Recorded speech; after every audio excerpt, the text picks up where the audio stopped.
Josiah Caldwell did not lower his voice. That was the thing Caroline Whitmore would remember long after the humiliation faded. Not the words themselves, not even the way his mouth twisted when he said them, but the fact that he made sure every single person on that platform could hear him. 3. He said it like a verdict, like a sentence being handed down. You brought 3 of them. Caroline's arms tightened around the bundle she carried. Behind her, the porter had already set down her single bag, already stepped back, already found somewhere else to look. The baby on her left hip stirred.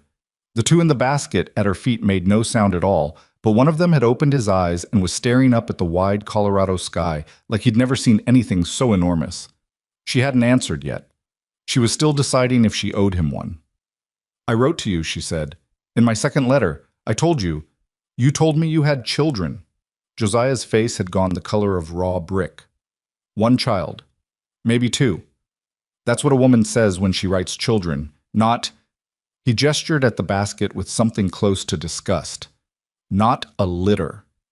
Someone on the platform laughed. Just one person, quickly smothered. But Caroline heard it. If you had been standing there, if you had traveled 4 days by rail with 3 newborns, alone, running on almost no sleep and even less money, having buried your husband 6 weeks before, what would you have done? Would you have cried, begged, tried to explain yourself to a man who had already decided? Caroline Whitmore did none of those things, but what she did next cost her more than she ever let anyone see.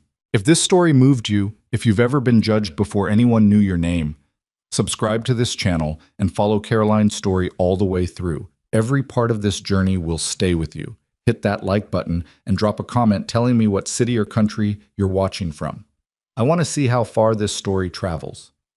Now, let's go back to the beginning. Well, the train had smelled like coal smoke and sour milk for most of the journey from St. Louis, and Caroline had stopped noticing both somewhere around the Kansas border. She had a system by then. She'd worked it out by the end of the first day. Feed Nora first, because Nora was the loudest and would wake the boys if left too long. Then James, who ate quickly and fell back asleep without much trouble. Then William, who was the smallest and the slowest and needed the most patience, and who sometimes took 40 minutes when she only had 20. She did all of this in the narrow space between her seat and the window, with her back turned to the car, because the conductor had made a comment on the first morning that she chose not to repeat to herself. She had 3 changes of cloth left when the train pulled into Red Hollow. She'd been rationing since Denver. The other passengers who'd been riding since Pueblo had watched her with the particular mixture of pity and discomfort that she'd grown used to over the past 6 weeks. A few women had offered to hold one of the babies for an hour while she slept. She'd accepted twice, both times from women who seemed like they meant it, rather than women who wanted to be seen meaning it.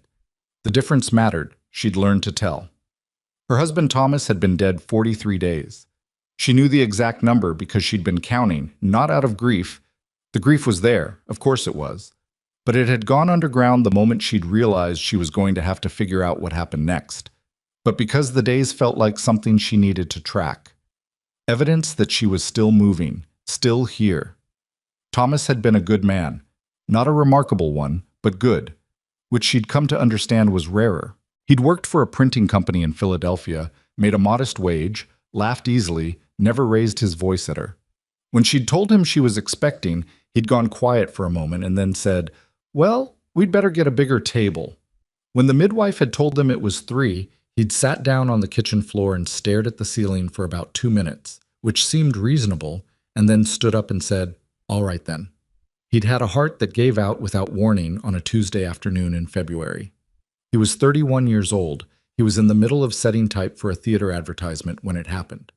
The company had given her 2 weeks of condolences and then asked when she'd be vacating the company house. Her own family was in Connecticut, and she had not spoken to her parents in 4 years, not since her father had made clear that marrying Thomas, a printer's apprentice, a man without property, was a decision they considered beneath the family. She had a brother in Boston who sent letters at Christmas. He had a wife who did not like complications. So, Philadelphia, February, 3 infants, no house, $11.40, and a want ad in the back of a women's gazette that she'd read 3 times before she understood what she was considering. Widower seeks wife, Red Hollow, Colorado Territory. Own ranch, good standing in community. Seeks capable woman for partnership and household management, Correspondence welcome. She'd written 4 drafts before she sent the letter. In the second letter, the second she had not waited, she had told him in the second letter, she had written, I must be honest with you about my situation. I have 3 children, born this past January, who are healthy and will require care. I understand if this changes your consideration and bear no ill will if you choose to write no further. Josiah Caldwell had written back within 10 days. He had not addressed the children directly. He had talked about the ranch, the town, the spring weather, what a woman could expect from the territory. He'd said he was a practical man and that he valued honesty in a partner. She had read that letter standing in the boarding house hallway where she'd been staying on borrowed money, with William asleep on her shoulder, and she had decided to believe him. That was her mistake. Not the only one she'd ever made, but the one that sent her 3/4 of the way across the country with everything she owned in a single bag. The train station at Red Hollow was small, a single-story building with a covered platform, a bench that needed paint, and a hand-lettered sign that had taken a beating from the wind. There were maybe 15 people on the platform when the train arrived, some waiting for cargo, a few meeting passengers. A woman with a basket of early vegetables who'd apparently decided the station was a good place to set up. Josiah Caldwell was easy to find because he was the only man standing at attention in the middle of the platform, wearing a good hat and holding it in his hands, which she took at first for a sign of nerves and later understood was simply what he did when he wanted people to notice him. He was taller than she'd imagined from the letters, broader in the shoulders. His face was the kind that had been handsome and knew it, and hadn't quite forgiven the years for what they'd done to it. He was perhaps 45, and he dressed like a man who wanted people to know what 45 could look like when you'd done well for yourself. He saw her first. She watched his eyes go to her, to the bundle in her arms, and then to the porter carrying her bag, and then back to the basket that the porter's assistant was setting down on the platform. And then his expression changed in a way that moved through several things very quickly before it settled on the one she recognized from men who'd decided something and were only now saying it out loud. 3, he said. She tried to explain about the letter. She watched him not listen. 3 children, Miss Whitmore, 3 infants. Do you have any idea what you're asking me to take on? Any idea at all? I told you in my second letter. You said children. He put his hat back on. That was how she knew the conversation was ending. Children means 1, maybe 2. It doesn't mean... He pressed his lips together and looked away from the basket, as if the babies themselves were part of an argument he refused to engage with. I'm a man of standing in this community. I've got a business to run, a reputation to keep up, and I will not, take on a woman who arrives with more dependents than I've got ranch hands. Caroline set the baby she was carrying, Nora, more firmly on her hip. Her arms were shaking slightly. They'd been shaking, off and on, for 4 days, because she hadn't slept more than 2 hours at a stretch since St. Louis. What would you like me to do? She asked. Her voice came out steady. She didn't know how. That's not my problem. He said it plainly, without cruelty exactly, which was almost worse, like she was a shipping discrepancy, like he was sending something back that didn't match the order. Around them, the platform had gone quiet, in the way that crowds go quiet when something uncomfortable is happening, that everyone wants to see, but no one wants to be seen seeing. The woman with the vegetable basket had stopped fussing with her produce. 2 men near the edge of the platform had found urgent interest in the middle distance. A girl of about 12 was staring with her mouth slightly open until the woman next to her pulled her arm. Someone laughed. It happened fast, and it was only one person, and they stopped, but it happened. Josiah Caldwell adjusted his hat and said, I'm sorry you made the trip, which was the least sorry-sounding thing Caroline had ever heard. Then he turned and walked off the platform, and the crowd parted for him the way crowds part for men who own things. She stood there. Nora had fallen asleep again against her shoulder. James made a small sound in the basket. William had his eyes open, looking at the sky. She stood there for a long time, probably 30 seconds, though it felt like something else entirely. And then she picked up the basket with her free hand and walked to the edge of the platform and sat down on the bench. No one came to her. No one spoke to her. A few people looked and then looked away. She was 31 years old. She had $11.40 when she'd left Philadelphia, and she'd spent 4 of those dollars on the train, and she had no idea where she would sleep tonight. She sat on the bench and she looked at the street that ran in front of the station, at the buildings along it, a general store, a livery, a structure that might have been a saloon, a church she was too tired to think about. And she made a decision. She was not going to cry in front of these people. Not because she didn't need to, but because she'd already given them enough to look at. She sat straighter, shifted Nora, and opened her bag with one hand to make sure the 6 remaining cloth diapers were where she'd put them. They were. She closed the bag. The woman with the vegetable basket approached slowly, the way you'd approach a dog you weren't sure about. She was perhaps 60, heavy-set, with a no-nonsense face that had never been beautiful and had stopped caring about that somewhere around 40. She stood a few feet away for a moment, studying Caroline with an expression that wasn't quite pity, something more like assessment. "You the woman who was supposed to marry Josiah Caldwell?" she asked. "Apparently not," Caroline said. The woman looked at the basket, at Nora, back at Caroline's face. "You got anywhere to go?" "Not yet." The woman sat down on the bench beside her, which Caroline hadn't expected. She set the vegetable basket on the boards between her feet and folded her hands on her knees and looked at the street. "My name's Martha Hayes," she said. "I run the boarding house on Sycamore. It's not much, but I've got a room that's empty and I've got a wood stove that actually works, which puts me ahead of half the establishments in this town." She paused. "I don't usually take in women with children. Too much noise." Caroline waited. "But I'm making an exception," Martha said, "because what I just watched was one of the ugliest things I've seen on that platform. And I've been watching that platform for 22 years. Caroline looked at her. Martha was still looking at the street. "How much is the room?" Caroline asked. "We'll figure that out later. Can you walk? Because those babies aren't going to carry themselves." It was the most practical thing anyone had said to Caroline in 6 weeks, and it was such a relief that she almost said something she'd have regretted. Instead, she said, "Yes, I can walk." She stood up, picked up the basket, shifted Nora, and followed Martha Hayes off the platform and down the main street of Red Hollow, and nobody stopped her, and nobody said anything else.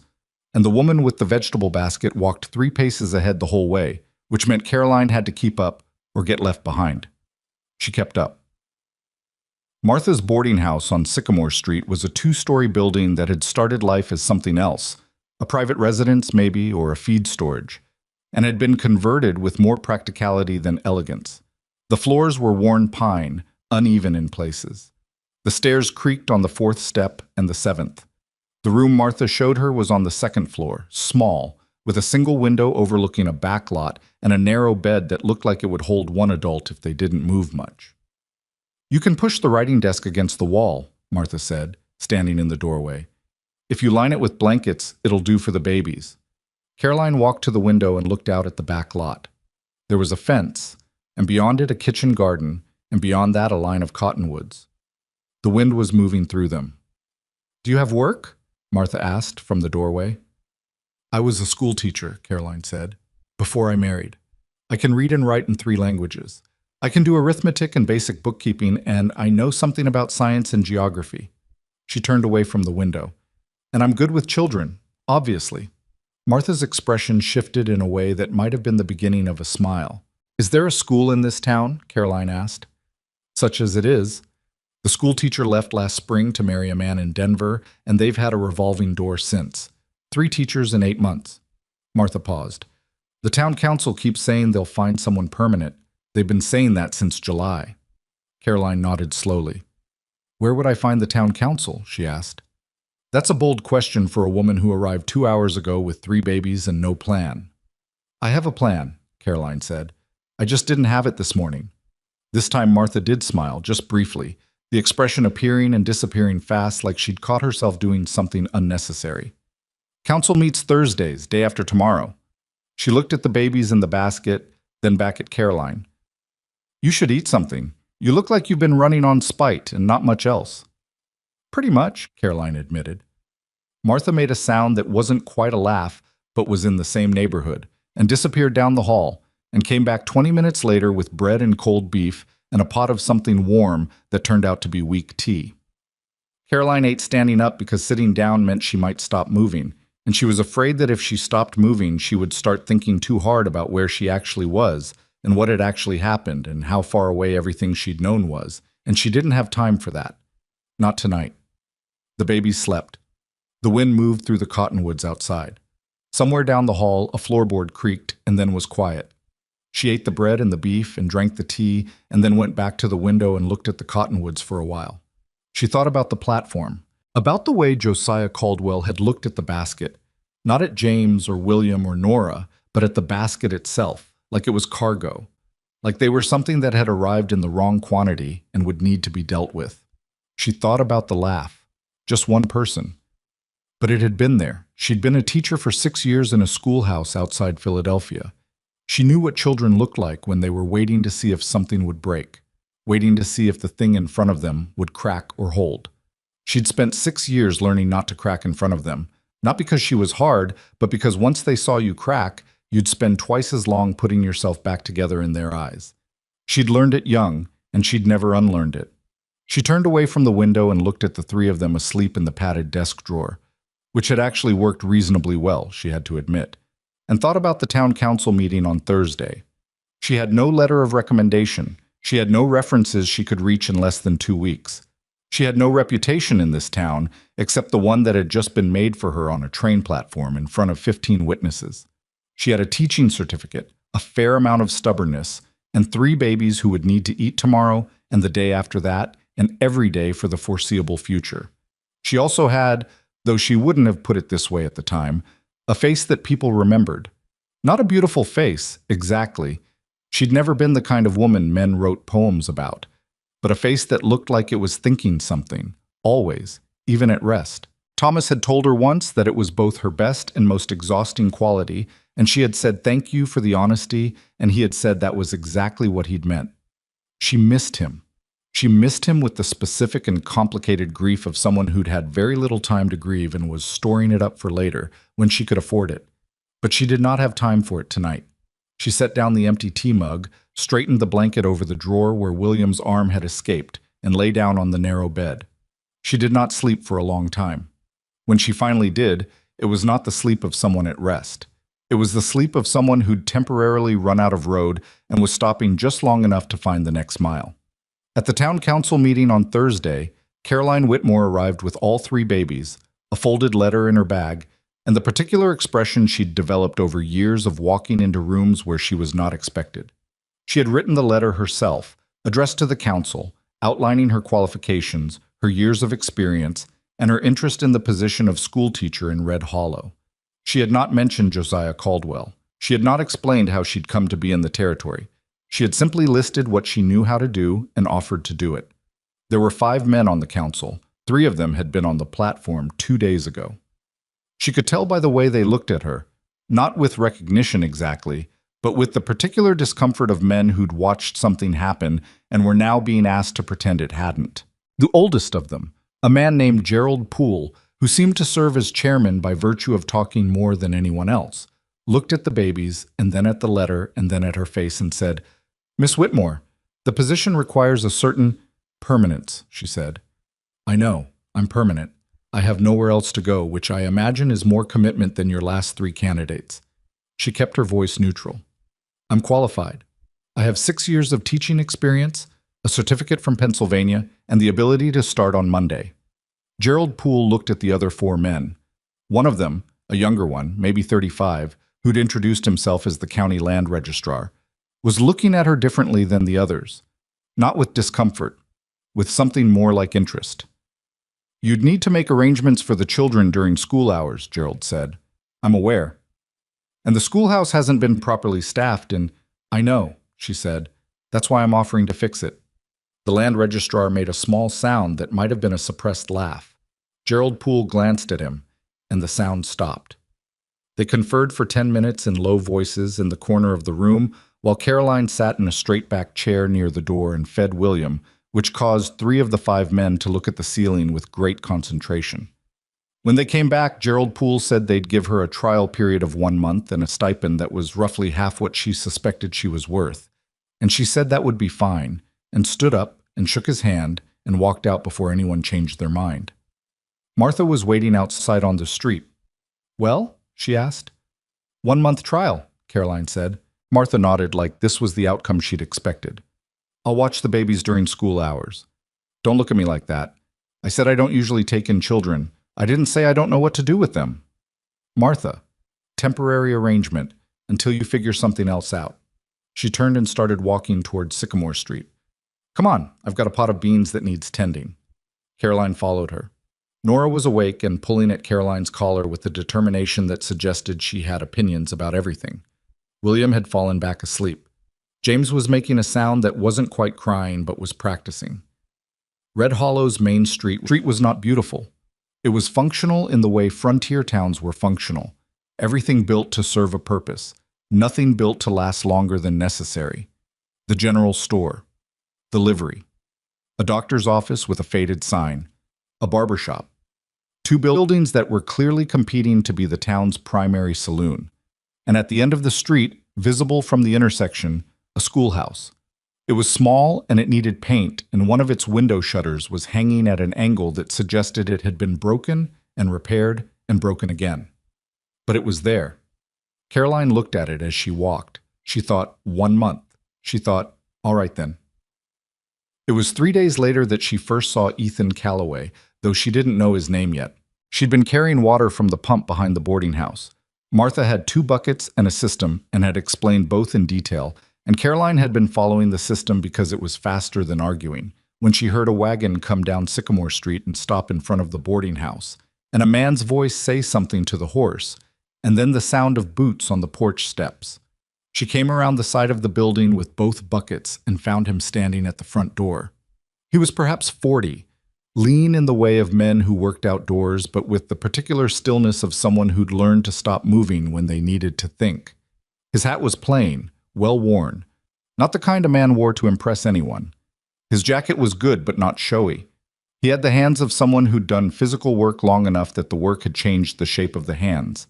He had turned at the sound of her footsteps on the gravel, and when he saw her face, something happened in his expression that she couldn't read immediately. Not recognition exactly, or maybe recognition of something he hadn't expected. I'm looking for the boarding house, he said, which was obvious since he was standing on its porch. You found it, she said. Martha Hayes is inside. You can knock.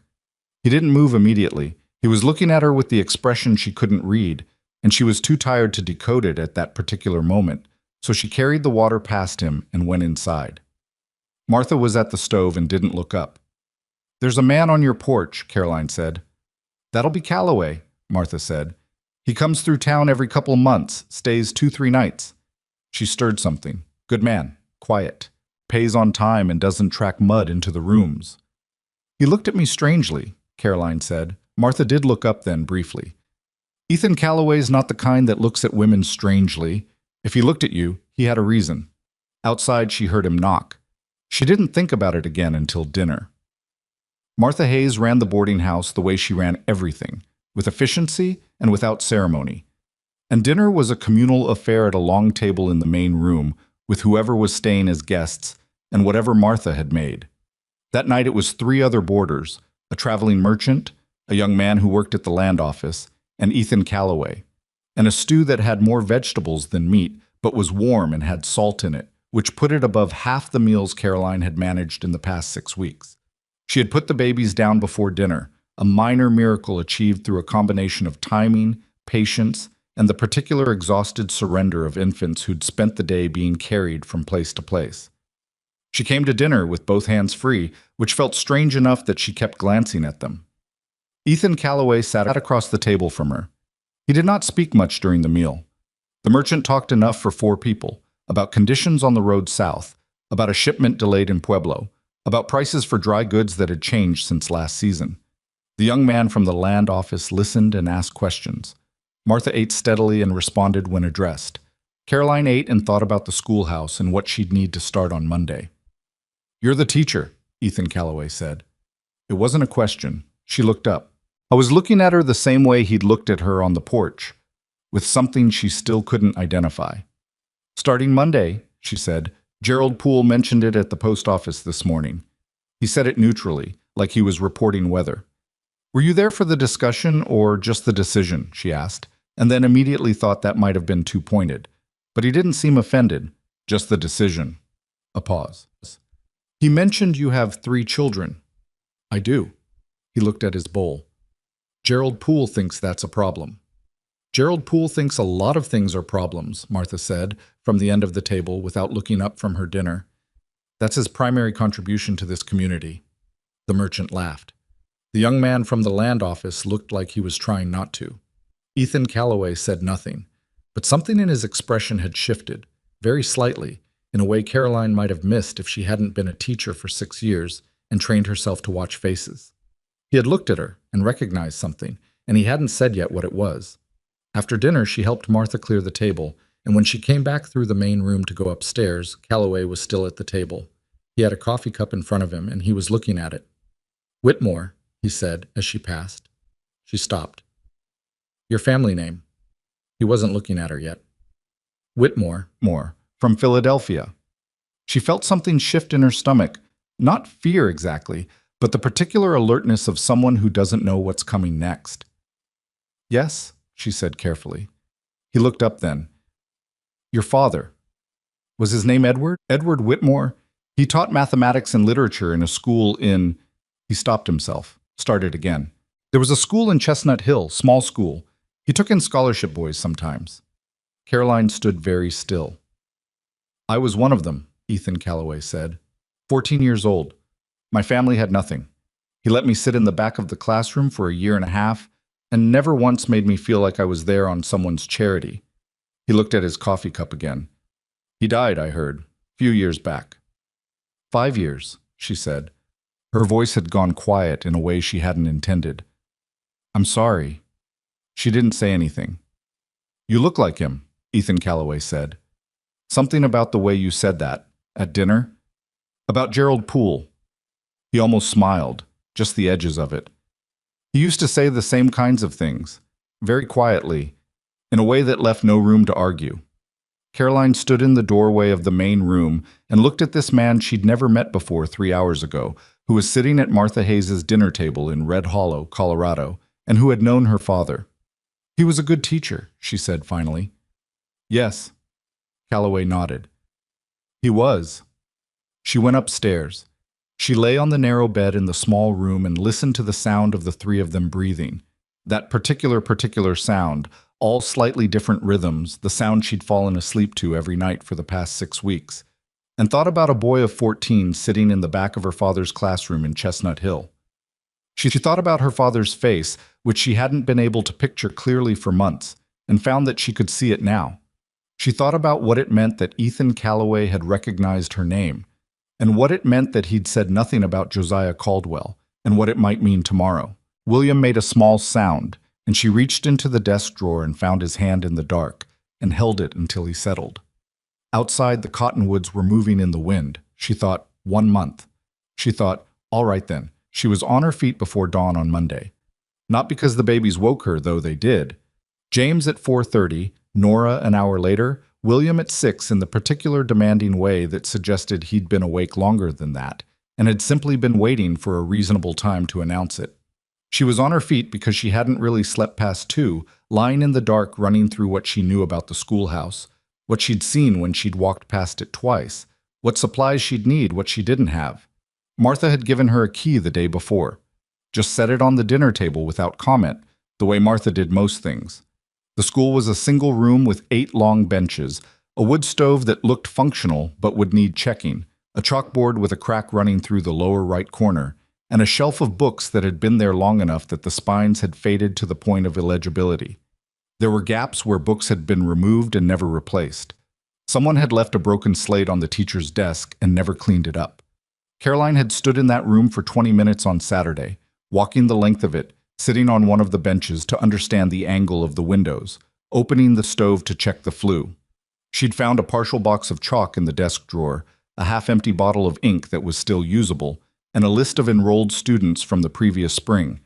14 names, ages ranging from 6 to 15. She had no way of knowing how many would actually show up. Martha arrived in the doorway of Caroline's room at 6:30, while Caroline was pinning her hair with one hand and holding Nora with the other arm. "Give her here," Martha said. "Martha, you don't have to." "I know I don't have to. Give her here." Caroline handed her Nora, who regarded Martha with the suspicious assessment of someone meeting a new person and deciding whether they were trustworthy. Martha looked back at her with an expression that suggested she didn't particularly care what the verdict was. James and William are in the drawer, Caroline said. I can see that. I have eyes. The cloth is on the… Caroline. Martha's voice was not unkind, but it was firm. Go teach school. She went. The walk from Sycamore Street to the schoolhouse took 6 minutes if she didn't stop. She didn't stop. The morning was cold in the way Colorado mornings were cold in early spring, not the wet cold of Philadelphia, but something sharper and drier, the kind that got into the lungs and made a person feel more awake than they'd intended. 7 children showed up by 8 o'clock. 3 more trickled in before 9. One of the 14 names on the list appeared to have moved away, and 2 others, brothers, according to the boy who sat next to where their names were written, were sick with something that had been going around since February. So 11. Ranging from a girl of 6 named Ada, who sat in the front and already knew her alphabet and wanted everyone to know it, to a boy of 15 named Pete Holloway, who sat in the back and looked like he'd rather be somewhere that didn't involve sitting. Caroline wrote her name on the cracked chalkboard. She wrote the date. She turned around. My name is Mrs. Whitmore, she said. I taught school for 6 years in Pennsylvania before I came here. I expect you to work, and I expect you to be honest about what you don't know, because I can't fix what you're hiding. She looked at Pete Holloway specifically when she said this, not unkindly, but directly. Any questions before we start? A boy of about 9 put his hand up. Yes, she said. Is it true you got left at the train station? He asked. The room went very quiet. Caroline looked at him. He had the face of a child who'd asked something he'd heard adults discussing and hadn't fully understood why it was complicated. What's your name? She asked. Daniel. Daniel, what I did or didn't do at the train station is not relevant to long division, which is what we're starting with today. She turned back to the chalkboard. Get out your slates. There was shuffling. Pete Holloway in the back made a sound she chose not to respond to, but Ada in the front had already pulled out her slate and was waiting with the expression of a child who had decided that Mrs. Whitmore was going to be all right. The first week was not easy. It couldn't have been, not with 11 children who'd had 3 teachers in 8 months and had learned the way children learn these things. The teachers were temporary, and therefore their rules were temporary. Not with a schoolhouse that needed more repairs than the council had implied. Not with Caroline getting up at 5:30 every morning and not sitting down until after the babies were asleep at night, which was usually closer to 9 than 8. But by Thursday, Pete Holloway had stopped sitting with his arms crossed and started, cautiously, answering questions when he was sure of the answer. By Friday, Daniel had stopped asking about the train station, partly because Caroline had quietly redirected him every time he brought it up, and partly because Ada had told him it was rude, which seemed to have more impact coming from a 6-year-old than from an adult. On Friday afternoon, walking back to the boarding house with her coat pulled against the wind, Caroline let herself think for the first time since Monday that maybe the month trial wouldn't end at 1 month. She was almost at the corner of Sycamore when she heard someone behind her. Mrs. Whitmore. She turned. Ethan Calloway was on the street, a few paces back, with the unhurried air of a man who hadn't been rushing to catch up, but had planned his route to intersect with hers. She waited. How was the first week? He asked when he'd reached her. 11 students, 1 broken stove flue I had to repair myself, and a 15-year-old who's decided to participate as long as he thinks no one notices. She looked at him. Reasonably successful. The corner of his mouth moved. Gerald Poole mentioned that you'd requisitioned new chalk and 3 replacement slates from the council budget. I need chalk to teach. The council has a budget for educational supplies. The connection seemed straightforward. Gerald Poole finds it less straightforward. Gerald Poole, she said, and then caught herself. How long are you staying in town this time? Leaving Sunday. He seemed to consider something. I have a proposition for you if you're willing to hear it. The word proposition landed in a way that made her pause. She'd heard that word recently in a context that had not ended well. He seemed to read the hesitation. A business proposition, he said, with no particular emphasis, but clearly. All right, she said. Not tonight. If you're free Saturday, in the afternoon, when the school's closed, I'd like to show you something. Martha can tell you where the Calloway Ranch Road starts. It's a half-hour ride, but I can have a wagon here by noon. She looked at him for a moment. What is it you want to show me? Something that might be useful to you, he said. That's all I can say about it without you seeing it first. She stood on the corner of Sycamore Street in the cold and studied his face. Ethan Calloway had a face that was difficult to read quickly, not because he was hiding things, but because he seemed to have long ago stopped performing for an audience. What was there was just there. He was not trying to convince her of anything in this moment. He was offering something and waiting to see what she did with the offer.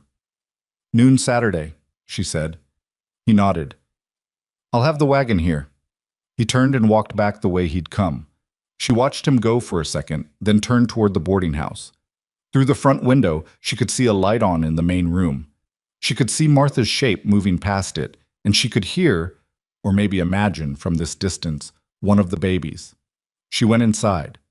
Martha was at the table with Nora in her lap, feeding her from a bottle of warm milk that she'd apparently figured out how to warm to the right temperature on the first try, which Caroline had not managed to do consistently in 6 weeks. "Calloway talked to you," Martha said. "He did." "He say what this proposition is?" "No." Martha considered this. In 20 years of knowing that man, I've never heard him use a word carelessly. If he says proposition, he means it the way a banker means it. "That's reassuring," Caroline said dryly. "It should be. Sit down. You look like you're about to fall over." She sat down. The week between arriving and that first Friday had rearranged something in her. She couldn't have said exactly what, but it had to do with rhythm, with the way days had started to have a shape again, a beginning and a middle and an end that she'd made happen rather than endured. The school gave her that. Even on the hard days, the school gave her that.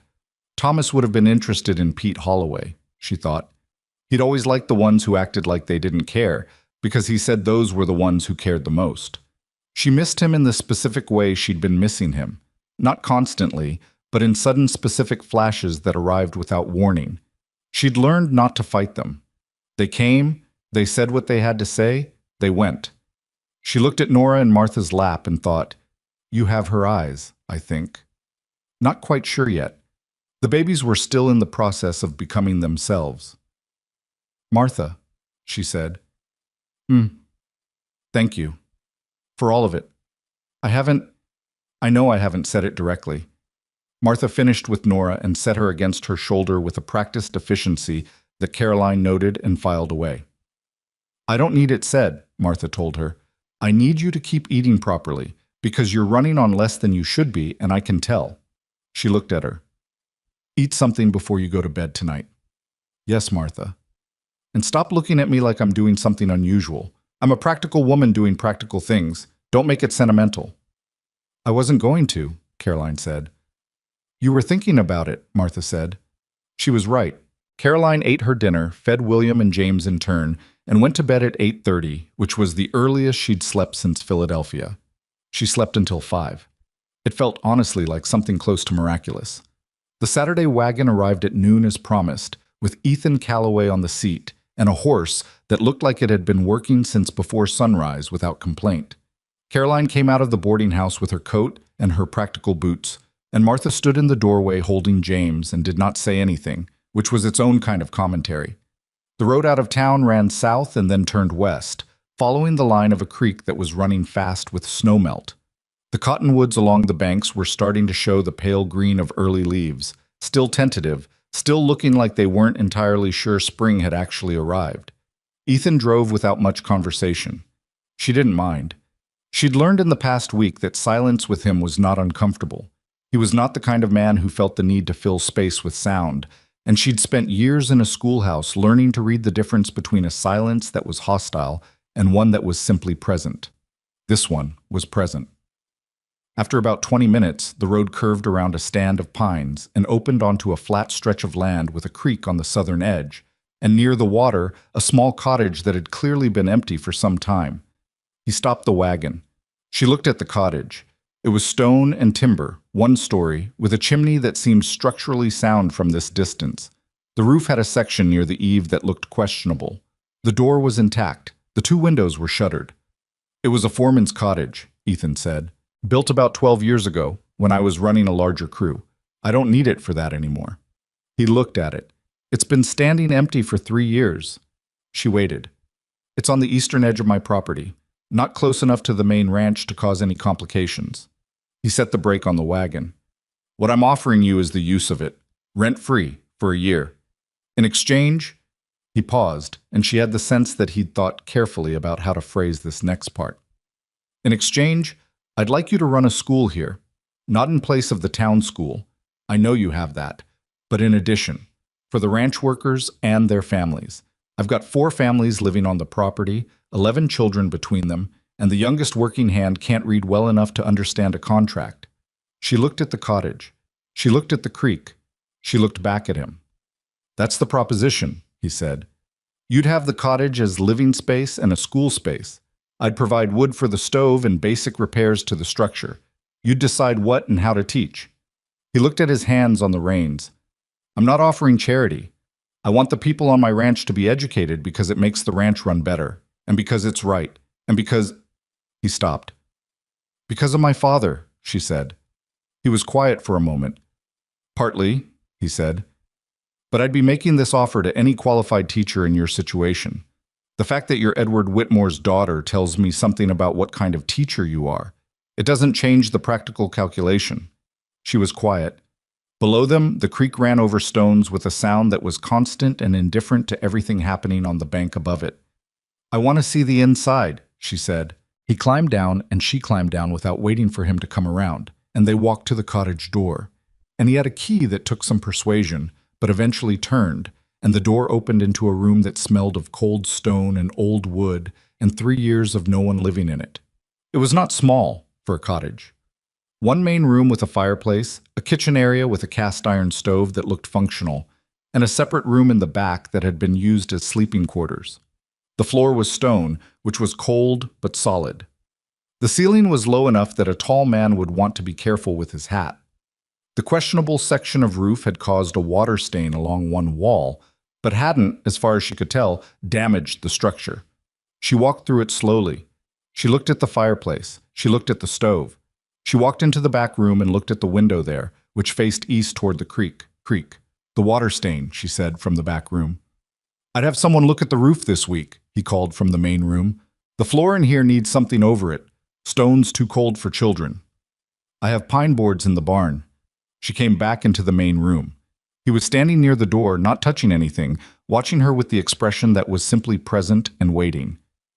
Why aren't you offering this to someone else? She asked. There must be other teachers who've come through here. There have been. None of them stayed. He said it without judgment. You're staying, and you're... He seemed to consider his words. You're not doing this because you have a romantic idea about the frontier. You're doing it because you have 3 children and no other options, and you're too practical to pretend otherwise. That's not flattering, she said. It's not meant to be flattering. It's why I trust you. He met her eyes. A woman who knows exactly what she's up against and does the work anyway is worth more to this arrangement than someone who thinks it's going to be an adventure.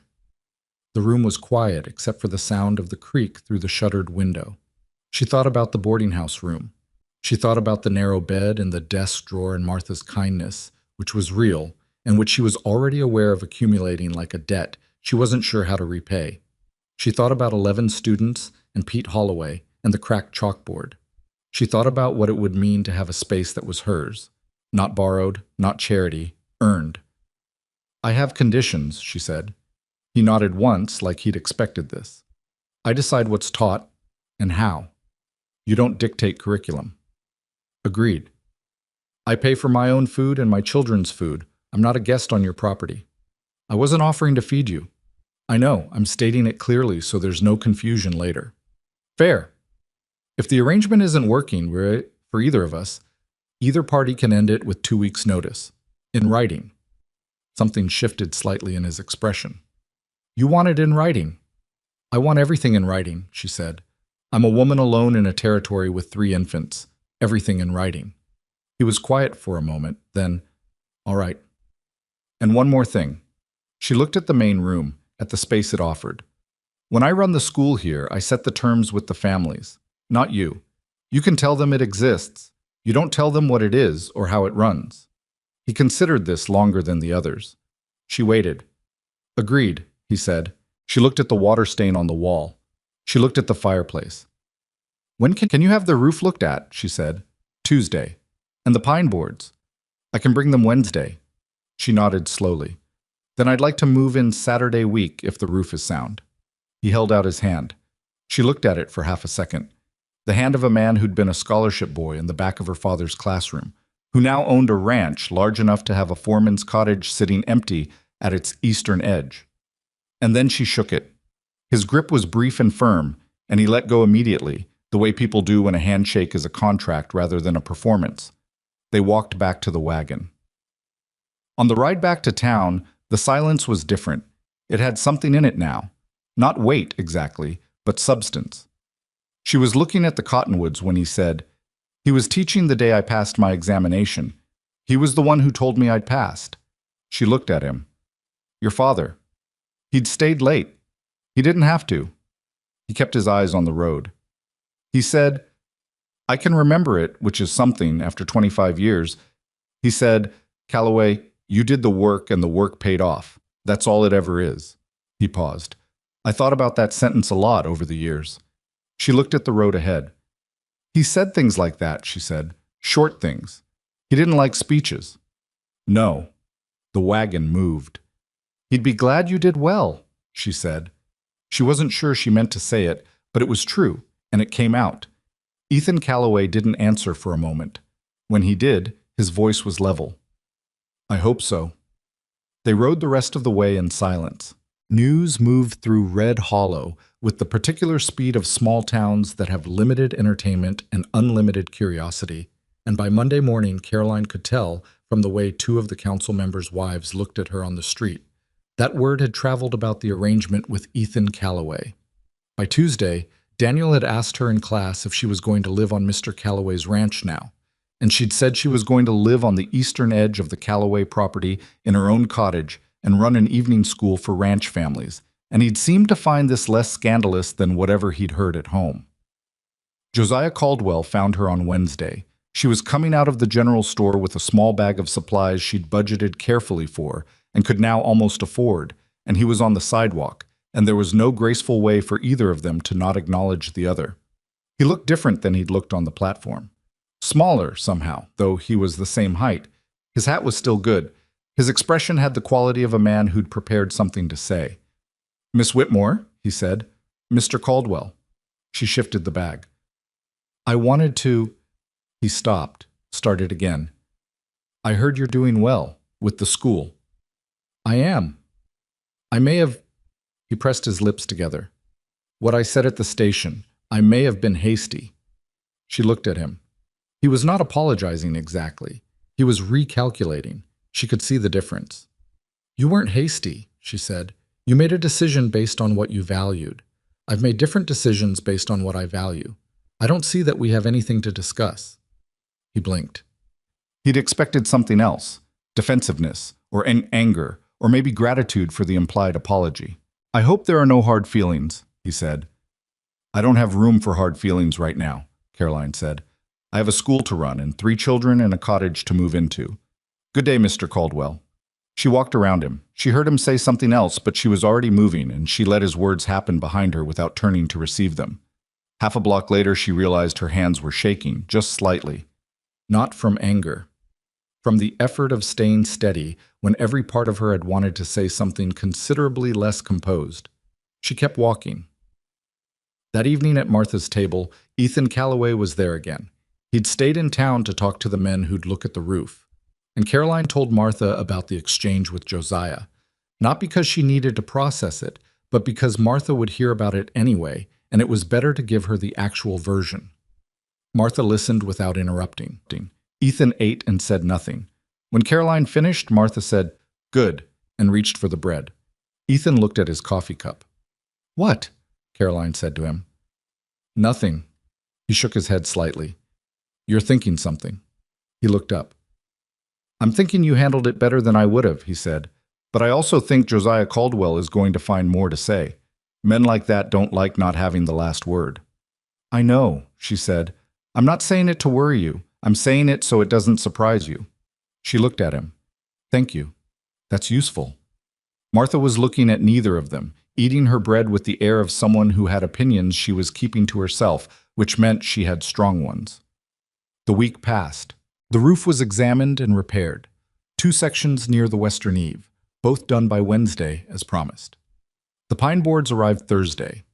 Caroline went out Saturday morning and spent 4 hours laying them over the stone floor in the back room with the help of one of the ranch hands Ethan had sent, a man named Ruiz, who worked fast and talked little and did not treat her like she needed supervising. By Saturday afternoon, the back room had a wood floor. She stood in it for a moment, in the smell of fresh pine, and allowed herself 20 seconds of something that was not quite satisfaction. Too early for that, but was adjacent to it. Then she went back to the main room and started calculating what she'd need for Monday. The move happened the following Saturday, earlier than she'd planned, because Martha's cousin arrived from Pueblo with an unannounced intention to stay for 2 weeks and needed the room, and Martha told Caroline this with the expression of someone genuinely embarrassed by events beyond their control. "I'll move Sunday," Caroline said. "Saturday," Martha said. "Take the wagon. Ethan said you could have it for the day." "You talked to Ethan about the wagon?" "Somebody had to," Martha said. Caroline took the wagon Saturday. It wasn't much to move. Her bag, the baby's things, the few items she'd acquired in the 2 weeks she'd been in Red Hollow. But loading it, driving the half-hour south along the creek road with all 3 babies in a padded crate that Ruiz had built without being asked, unlocking the cottage door and stepping inside with all of them. That was something. The fireplace worked. She'd tested it on Wednesday. She lit it now and stood in front of it while the room warmed, William on her hip, James and Nora in the crate in the corner where they could see her. And she looked around the room that smelled of pine boards and cold stone and fresh air from the creek. It was hers. For a year, in writing. Hers. She put William down in the crate with his siblings and started unpacking. She was hanging her second dress on the peg behind the door when she heard hooves outside and looked through the window to see Ethan Calloway crossing the yard on horseback, not the wagon horse but a working horse, stopping at a distance that was respectful without being theatrical. She opened the door. "Settling in all right?" he called. "Yes." He nodded, made no move to come closer. "There's firewood stacked on the east side of the building. Should last you 2 weeks." "I saw it, thank you." He turned his horse, then stopped. "Mrs. Whitmore." "Yes." He looked at the cottage, at the creek beyond it, at something she couldn't see. "Your father taught me that a person's worth isn't what they have when things are easy," he said. "It's what they do when they've got nothing left to lose." He looked at her. "I think he'd be proud of you." She stood in the doorway of the cottage in the afternoon light, with her hand on the door frame, and let that sentence arrive. She didn't answer immediately. "Thank you," she said finally, quietly.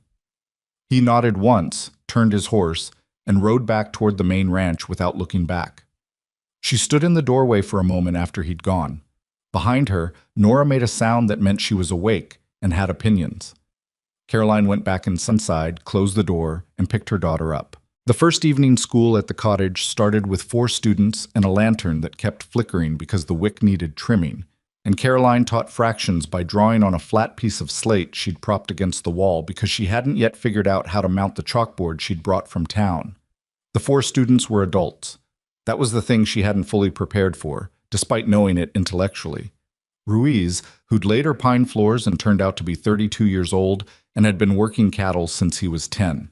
A woman named Dora, wife of another ranch hand, who was perhaps 28 and had a face that showed she'd expected less of the world than it had taken from her. 2 younger hands, brothers named Cal and Henry Briggs, 19 and 22, who sat in the back and elbowed each other until Ruiz said something to them in a tone that required no translation. Caroline had taught children for 6 years. She had not taught adults. The difference was this: children were afraid of looking stupid in front of each other. Adults were afraid of looking stupid in front of themselves. It required a different approach, and she worked it out in real time during that first hour, which was not her most elegant teaching but was functional. She wrote numbers on the slate. She explained what a fraction was, not by defining it, but by asking Ruiz how he'd split a water allocation between 2 pasture sections, and then writing what he told her in mathematical terms, and watching his face when he saw that what he'd been calculating in his head his whole working life had a notation and a name. That was the moment. She saw it happen. Ruiz looked at the slate. He looked at his own hands. He looked back at the slate. "That's what it is?" he said. That's what it is, she said. He was quiet for a moment.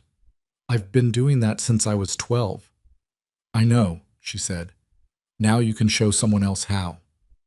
The evening school met three times a week, Tuesday, Thursday, and Saturday, after the town school was done for the day. By the third week, there were 9 students instead of 4. Dor had told the other wives. The Briggs brothers had told the bunkhouse. A man named Asa, who was 61 and had worked cattle his entire life and had never learned to read, arrived on a Thursday with his hat in his hands and stood in the doorway and said he'd heard there might be room. Sit down, Caroline told him. There's always room. He sat in the back. He didn't say much for the first 2 weeks, but he came every session, and he worked harder than anyone else in the room, and by the end of the month he could read his own name and the names of the months and the numbers on a contract, which was what he'd said he wanted when she finally asked him. Why contracts specifically? She'd asked. Asa had looked at her with a patience that came from 61 years of knowing things people didn't ask him. Because I signed one once that I couldn't read, he said, and I'd like to know, before I die, that I won't do that again. She didn't say anything. She handed him the next lesson. The town school was evolving too, in ways that were less dramatic but equally real. Pete Holloway, the 15-year-old in the back who'd been waiting to see if she was temporary, had begun staying after class on Fridays to ask questions he didn't want to ask in front of the others. They weren't simple questions. I wanted to know how surveying worked, because his father owned land and the boundary lines had been disputed twice, and Pete had the sense that something was wrong but couldn't articulate what. Caroline didn't know land surveying, but she knew mathematics, and she spent 3 Friday afternoons teaching him enough geometry that he could begin to understand what a survey document was actually describing. His father came to the school one morning in April to ask what she was doing with his son. His name was Harold Holloway, and he had the look of a man who'd built something with his own hands and was afraid someone was going to take it from him, which was, as it turned out, not an unfounded fear. Pete's been coming home talking about boundary surveys, Harold said. He was standing in the door of the schoolhouse, not coming in, like he hadn't decided yet whether this was a friendly visit or not. He asked me about them, Caroline said. He had specific questions. I answered them. Why would a boy need to know about surveying? He thinks there may be a problem with your property lines, she said.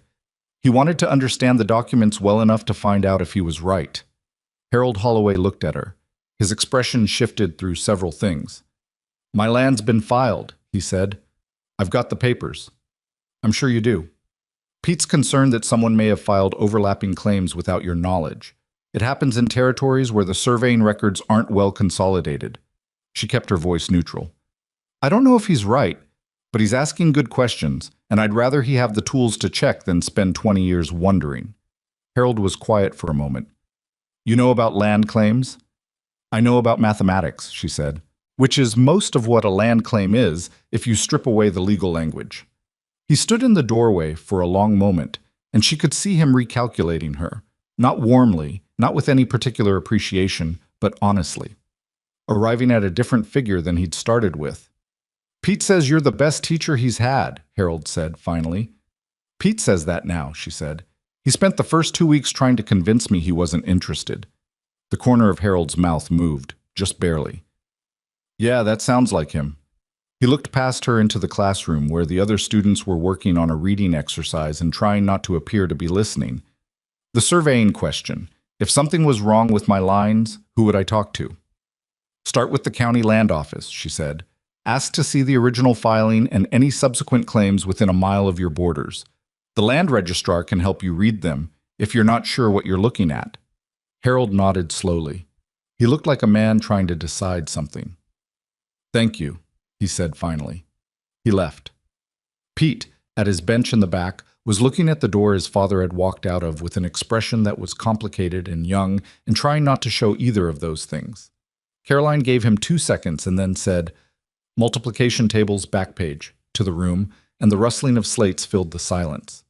It was around this time, the middle of April, 6 weeks after she'd moved into the cottage, that the dynamic of the town began, quietly and without announcement, to shift around her.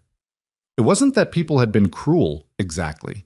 After the first week, most of Red Hollow had settled into a kind of observation mode, watching to see if she'd last, if the babies would be a problem, If the council's decision would turn out to be a mistake, they'd have to reverse. Small towns ran on precedent, and she was a new kind of precedent, a woman alone with 3 infants, working 2 schools, living on a ranch property without a husband or a family, making no apologies for any of it. The women of the town were complicated. Some of them had been kind from the start. The druggist's wife, Marjorie Finch, who'd stopped her on the street in the first week to say that her daughter had come home talking about fractions with an excitement that was frankly alarming. The dressmaker, a woman named Heloise, who'd given Caroline 2 yards of practical cotton at cost, because, she said, a teacher shouldn't have to choose between fabric and chalk. But others had kept their distance, had watched, had the expression of people waiting for the inevitable collapse. Gradually, the distance shortened. It shortened because children talked. Daniel went home and told his mother what Mrs. Whitmore had said about long division, and his mother, a woman Caroline had seen looking at her on the street with the specific expression of someone deciding whether to approve, came to the school on a Thursday afternoon with a jar of preserves and said she wanted to thank her for getting Daniel interested in mathematics. Caroline thanked her and offered her coffee, and they talked for 20 minutes about nothing in particular, and when the woman left, Caroline understood that something had been resolved that she hadn't known was in dispute. It shortened because Harold Holloway had gone to the land office and found what Pete had suspected, an overlapping claim filed 8 months ago by a company out of Denver that appeared to be quietly acquiring land in the territory through paperwork confusion, and had told 3 other landowners, who'd told 3 more. And within a week, 6 families were comparing their original filings with the newer documents and finding discrepancies. The land registrar, the young man from the council meeting who had looked at her with something like interest, was named Thomas Gale. She'd learned his name eventually. And he had been quietly concerned about these filings for months and hadn't known how to raise the issue without backing from the landowners themselves. When Harold Holloway came to him with documentation and the mathematical analysis that Pete had done with Caroline's guidance, Thomas Gale had looked at it for 20 minutes and then looked up and said, "How did you work this out?" "My son," Harold said, "and his teacher." Thomas Gale had looked at the papers, then at Harold. "Mrs. Whitmore?" "That's the one." She didn't learn any of this directly. She learned it the way she learned most things in Red Hollow, piecemeal, through what Martha told her on Saturdays, through what students said, through the particular texture of how people looked at her on the street. What she knew directly was that Ethan Calloway arrived at the cottage on a Wednesday morning in late April, looking like a man who'd been up since before dawn dealing with something that had required more diplomacy than he preferred. She was doing the morning feeding. William had a system now. He'd developed opinions about the angle at which the bottle was held and communicated these opinions with great clarity. When she heard his horse in the yard and came to the door, he looked at her. "Have you got a minute?" "Sit down," she said, and stepped back to let him in. He sat at the table and took his hat off and set it on the wood, and she noted that he only did that when he was thinking hard. He watched her finish with William, who had the tolerant expression of someone accepting adequate service. "Josiah Caldwell is talking," Ethan said. She put William down. "About what specifically?" "About the land claim situation." 6 families are now challenging overlapping filings. Caldwell has money in the Denver company that filed those claims. Not a majority stake, but enough that he's motivated to slow the challenge down. Ethan looked at the table. "He's been telling people that the land claim questions came from me, that I'm trying to use the situation to expand my own holdings by destabilizing the smaller ranchers." She stood very still. "Is there any way for that to gain traction?" she said. "I'm the largest landowner in the county. I don't need to expand. Anybody who knows my operation knows that." He pressed his lips together. "But Caldwell is good at talking, and he's been here longer than I have in terms of social relationships, and some people will hear it and wonder. And the truth, that it came from Pete Holloway working out the mathematics with my help, that's not what he's saying." "No." She thought about this, about Harold Holloway, about Thomas Gale, about the overlapping claims and what they meant for 6 families who'd built their operations on land that someone in Denver was quietly trying to absorb. "What do you need me to do?" she said. Ethan looked up. Something in his expression had shifted, not relief exactly, but the absence of something he'd been bracing for. "Nothing dramatic," he said. "I think Thomas Gale is going to file the formal challenge on behalf of the landowners, regardless of what Caldwell says, because the evidence is straightforward. What I need is for people to know the truth of where the information came from, and I can't tell it because anything I say sounds self-serving. She understood. Harold Holloway can tell it, she said. Harold Holloway will. But Harold is not, he's not someone people listen to the way they listen to, he stopped. The way they listen to a teacher, she said. He met her eyes. Yes. She sat down across from him. Outside, Nora was making the particular conversational sound she'd developed recently, talking to the ceiling with great earnestness. I'll talk to Marjorie Finch, Caroline said, and Heloise, and the mothers of the children in the school who have family with land claims. She looked at him. Not because you asked me to defend you, because the truth is true, and it should be known. I know the difference, he said. That's why I'm here instead of telling you what to say. She nodded. He picked up his hat, put it back down. There's something else, he said. The way he said it was different, slower, more careful. All right. Caldwell has also been saying, he stopped, looked at the hat, that your arrangement here is not what it appears to be. The room was quiet for a moment. Say it plainly, she said. He's implying that the cottage is not a professional arrangement. Ethan's voice was level, but the levelness was doing work. That the reason I found housing for a woman alone on my property is not because I wanted a school. She sat with that for a moment.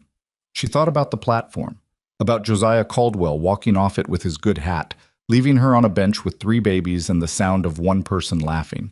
About him on the street afterward, saying, I may have been hasty with the voice of a man recalculating rather than regretting.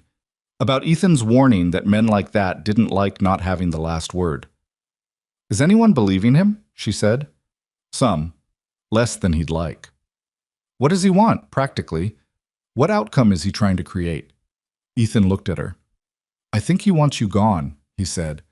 If you're discredited, the land claim information is discredited, and the challenge is harder to make. He might also... He paused.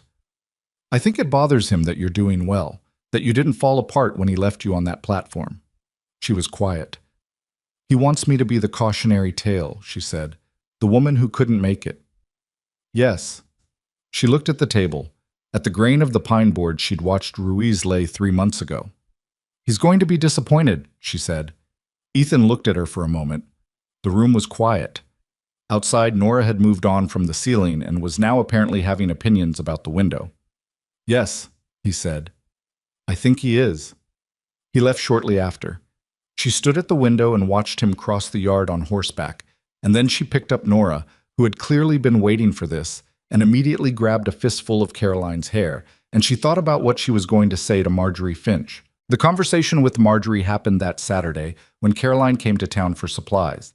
She didn't arrange it in advance. She didn't need to, because Marjorie Finch operated the dry goods counter at her husband's store on Saturday mornings, and Caroline needed flour and soap, so the encounter was inevitable. She told Marjorie the story of Pete Holloway and the geometry and the overlapping claims, plainly and without drama, while she was counting out what she could spend on flour.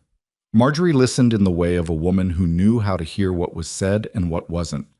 When Caroline was done, Marjorie was quiet for a moment. People have been saying things about the cottage arrangement, Marjorie said. Not as an accusation, as an acknowledgement of a fact. I know, Caroline said. It's coming from Josiah. I know that too. Marjorie looked at her with the frank assessment of a woman who'd lived in a small town long enough to understand exactly what it cost a person to be the subject of that kind of talk. Is it true? Marjorie asked, directly, without apology. No, Caroline said. The arrangement is what I described in the signed agreement, which Thomas Gale has a copy of because he's the land registrar, and I registered it through his office. She paused. I have 3 children and a job. I don't have time for what Josiah's implying. Marjorie made a sound that was somewhere between a laugh and an acknowledgement. She folded her hands on the counter. Josiah Caldwell has been a large fish in this particular small pond for 15 years, she said. He doesn't like it when the water changes. The water doesn't care what he likes, Caroline said. Marjorie looked at her for a long moment. Then she reached under the counter and added an extra quarter-pound of salt to Caroline's bag. On this house, she said, for the children. Caroline looked at the salt, looked at Marjorie. Thank you, she said. She didn't say more than that. Marjorie didn't need her to. May arrived, and with it the particular cruelty of the frontier spring. Warm enough during the day to suggest summer, cold enough at night to keep a person honest. The cottonwoods along the creek were fully leaved now, and the morning light through them came into the cottage kitchen in a way that Caroline had stopped noticing consciously and simply absorbed, the way you absorb things that become part of a daily rhythm. The school at the cottage now had 14 regular students, 3 of whom were the children of ranch families who'd started bringing the younger ones along during the evening sessions while the adults studied. Caroline had begun teaching 2 separate hours on Thursdays, one for the adults, one for the children. And the children's class was the louder, and in some ways the more satisfying of the two, because children learned without the weight of everything they'd been told they couldn't learn, and their progress was faster and more visible. One of those children was a girl named Rosie, 7 years old, daughter of the ranch hand Dora. She was small and quiet, and had learned to read in 4 weeks with a determination that surprised everyone, including her mother, who told Caroline one evening that Rosie had been coming home and reading labels off of anything with words on it: flour bags, medicine bottles, the return address on a letter Dora had been carrying for 6 months because she couldn't read it herself. "Can you help me read it?" Dora had asked, quietly, at the end of a session, when the other adults had gone. I know that's not what this is for. But if you don't mind." "Sit down," Caroline said. The letter was from Dora's mother in Missouri. 3 paragraphs, written in a plain hand, describing ordinary things: a cousin's wedding, a neighbor's new barn, the summer harvest. The last paragraph said, "I hope you are well and that the man you're with treats you right. We miss you. And if you ever want to come home, you can. The door is open." Dora sat very still after Caroline read it. "She's been there the whole time," Dora said finally. I couldn't read it, so I didn't know." She wasn't crying. She was doing something harder than crying, sitting with the weight of something she'd been carrying without knowing what it was. Caroline set the letter on the table between them. "Do you want me to help you write back?" she said. Dora looked at her. "Can we do that now?" "We can do that now." They sat at the cottage table for an hour while the lantern burned down, and Caroline helped Dora write a letter to her mother in Missouri. Not a perfect letter, not a polished one, but a real one, in Dora's own words, in her own hand, with her own name at the bottom written twice, because the first time she wasn't satisfied with how the letters looked. When they were done, Dora folded it carefully and put it in her pocket. "Thank you," she said. "You wrote it," Caroline said. "I just sat here." Dora shook her head slightly, like she knew the difference and Caroline was being modest, but she let it go. She left. Caroline sat at the table for a moment after she'd gone, with the quiet and the lantern and the sound of the babies asleep in the back room, and thought about her father in Chestnut Hill, teaching scholarship boys in the back of a classroom. Teaching not because it was convenient or because it paid well. It hadn't, particularly, but because he'd believed, in the particular and unfashionable way he'd believed things, that knowing how to read a document was the difference between being taken advantage of and not being taken advantage of, and that this difference mattered more than most things people argued about. She thought about Dora's letter. She thought, yes, that's why. The wildfire started on a Thursday in late May. Caroline smelled it before she saw it. That particular sharp smell, not like a wood stove or a campfire, but wrong in a way that the body registered before the mind caught up. She was outside with the babies in the late afternoon, James and William on a blanket in the yard, while Nora practiced the sitting-up business with moderate success, when she looked south and saw the smoke. It was not small smoke. It was the kind that rose in a column and then spread flat at the top, the kind that meant something large and fast. She picked up Nora. She called to the main ranch, her voice carrying across the flat ground in a way she hadn't known it could, and within 2 minutes, Ruiz was at her side. "South pasture," he said, looking at the smoke. His voice was flat and fast. "Wind's coming east. How fast does it move in this grass?" He looked at her. "Fast." "Ethan?" "He's at the north fence line. They won't see it from there for another 10 minutes. She thought very fast. "Go get him," she said. "I'll take the babies to the main house and get back to the creek line. If we wet down the grass along the east bank, it might stop it before it gets to the barns." Ruiz looked at her, not with surprise exactly, but with the expression of a man recalibrating who he was talking to. You know fire behavior? I know that fire doesn't like water, and grass on the far side of a creek is wetter than grass on the near side, she said. Go. He went.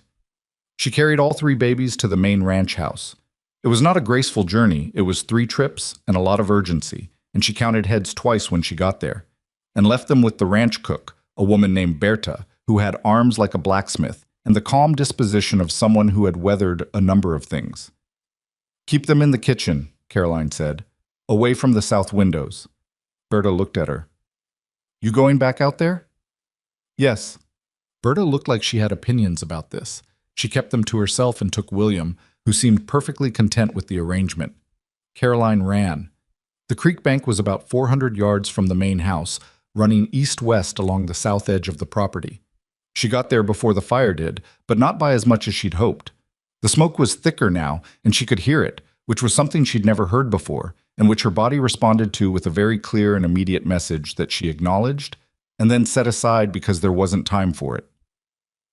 3 ranch hands arrived at the creek bank within 2 minutes, from different directions, carrying wet canvas and long-handled tools.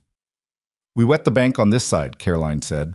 She had no authority over any of these men except that she was here, and she'd already been thinking while they were running.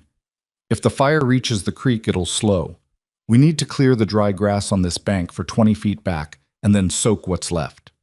One of the hands, a man named Cord, who she'd seen around the property and who was several inches taller and at least 30 pounds heavier than she was, looked at her for exactly 1 second. Then he started clearing grass. Ethan arrived on horseback from the north with 3 more men, and he took in the situation at the creek bank in about 4 seconds. He looked at Caroline, at the cleared strip, at what was happening. He pulled his horse around and started directing from the east end without asking who'd started it. The fire reached the creek 20 minutes later. It was large and loud, and it did, in fact, slow at the water, and not stop immediately, but slow, which was enough. The wet bank held.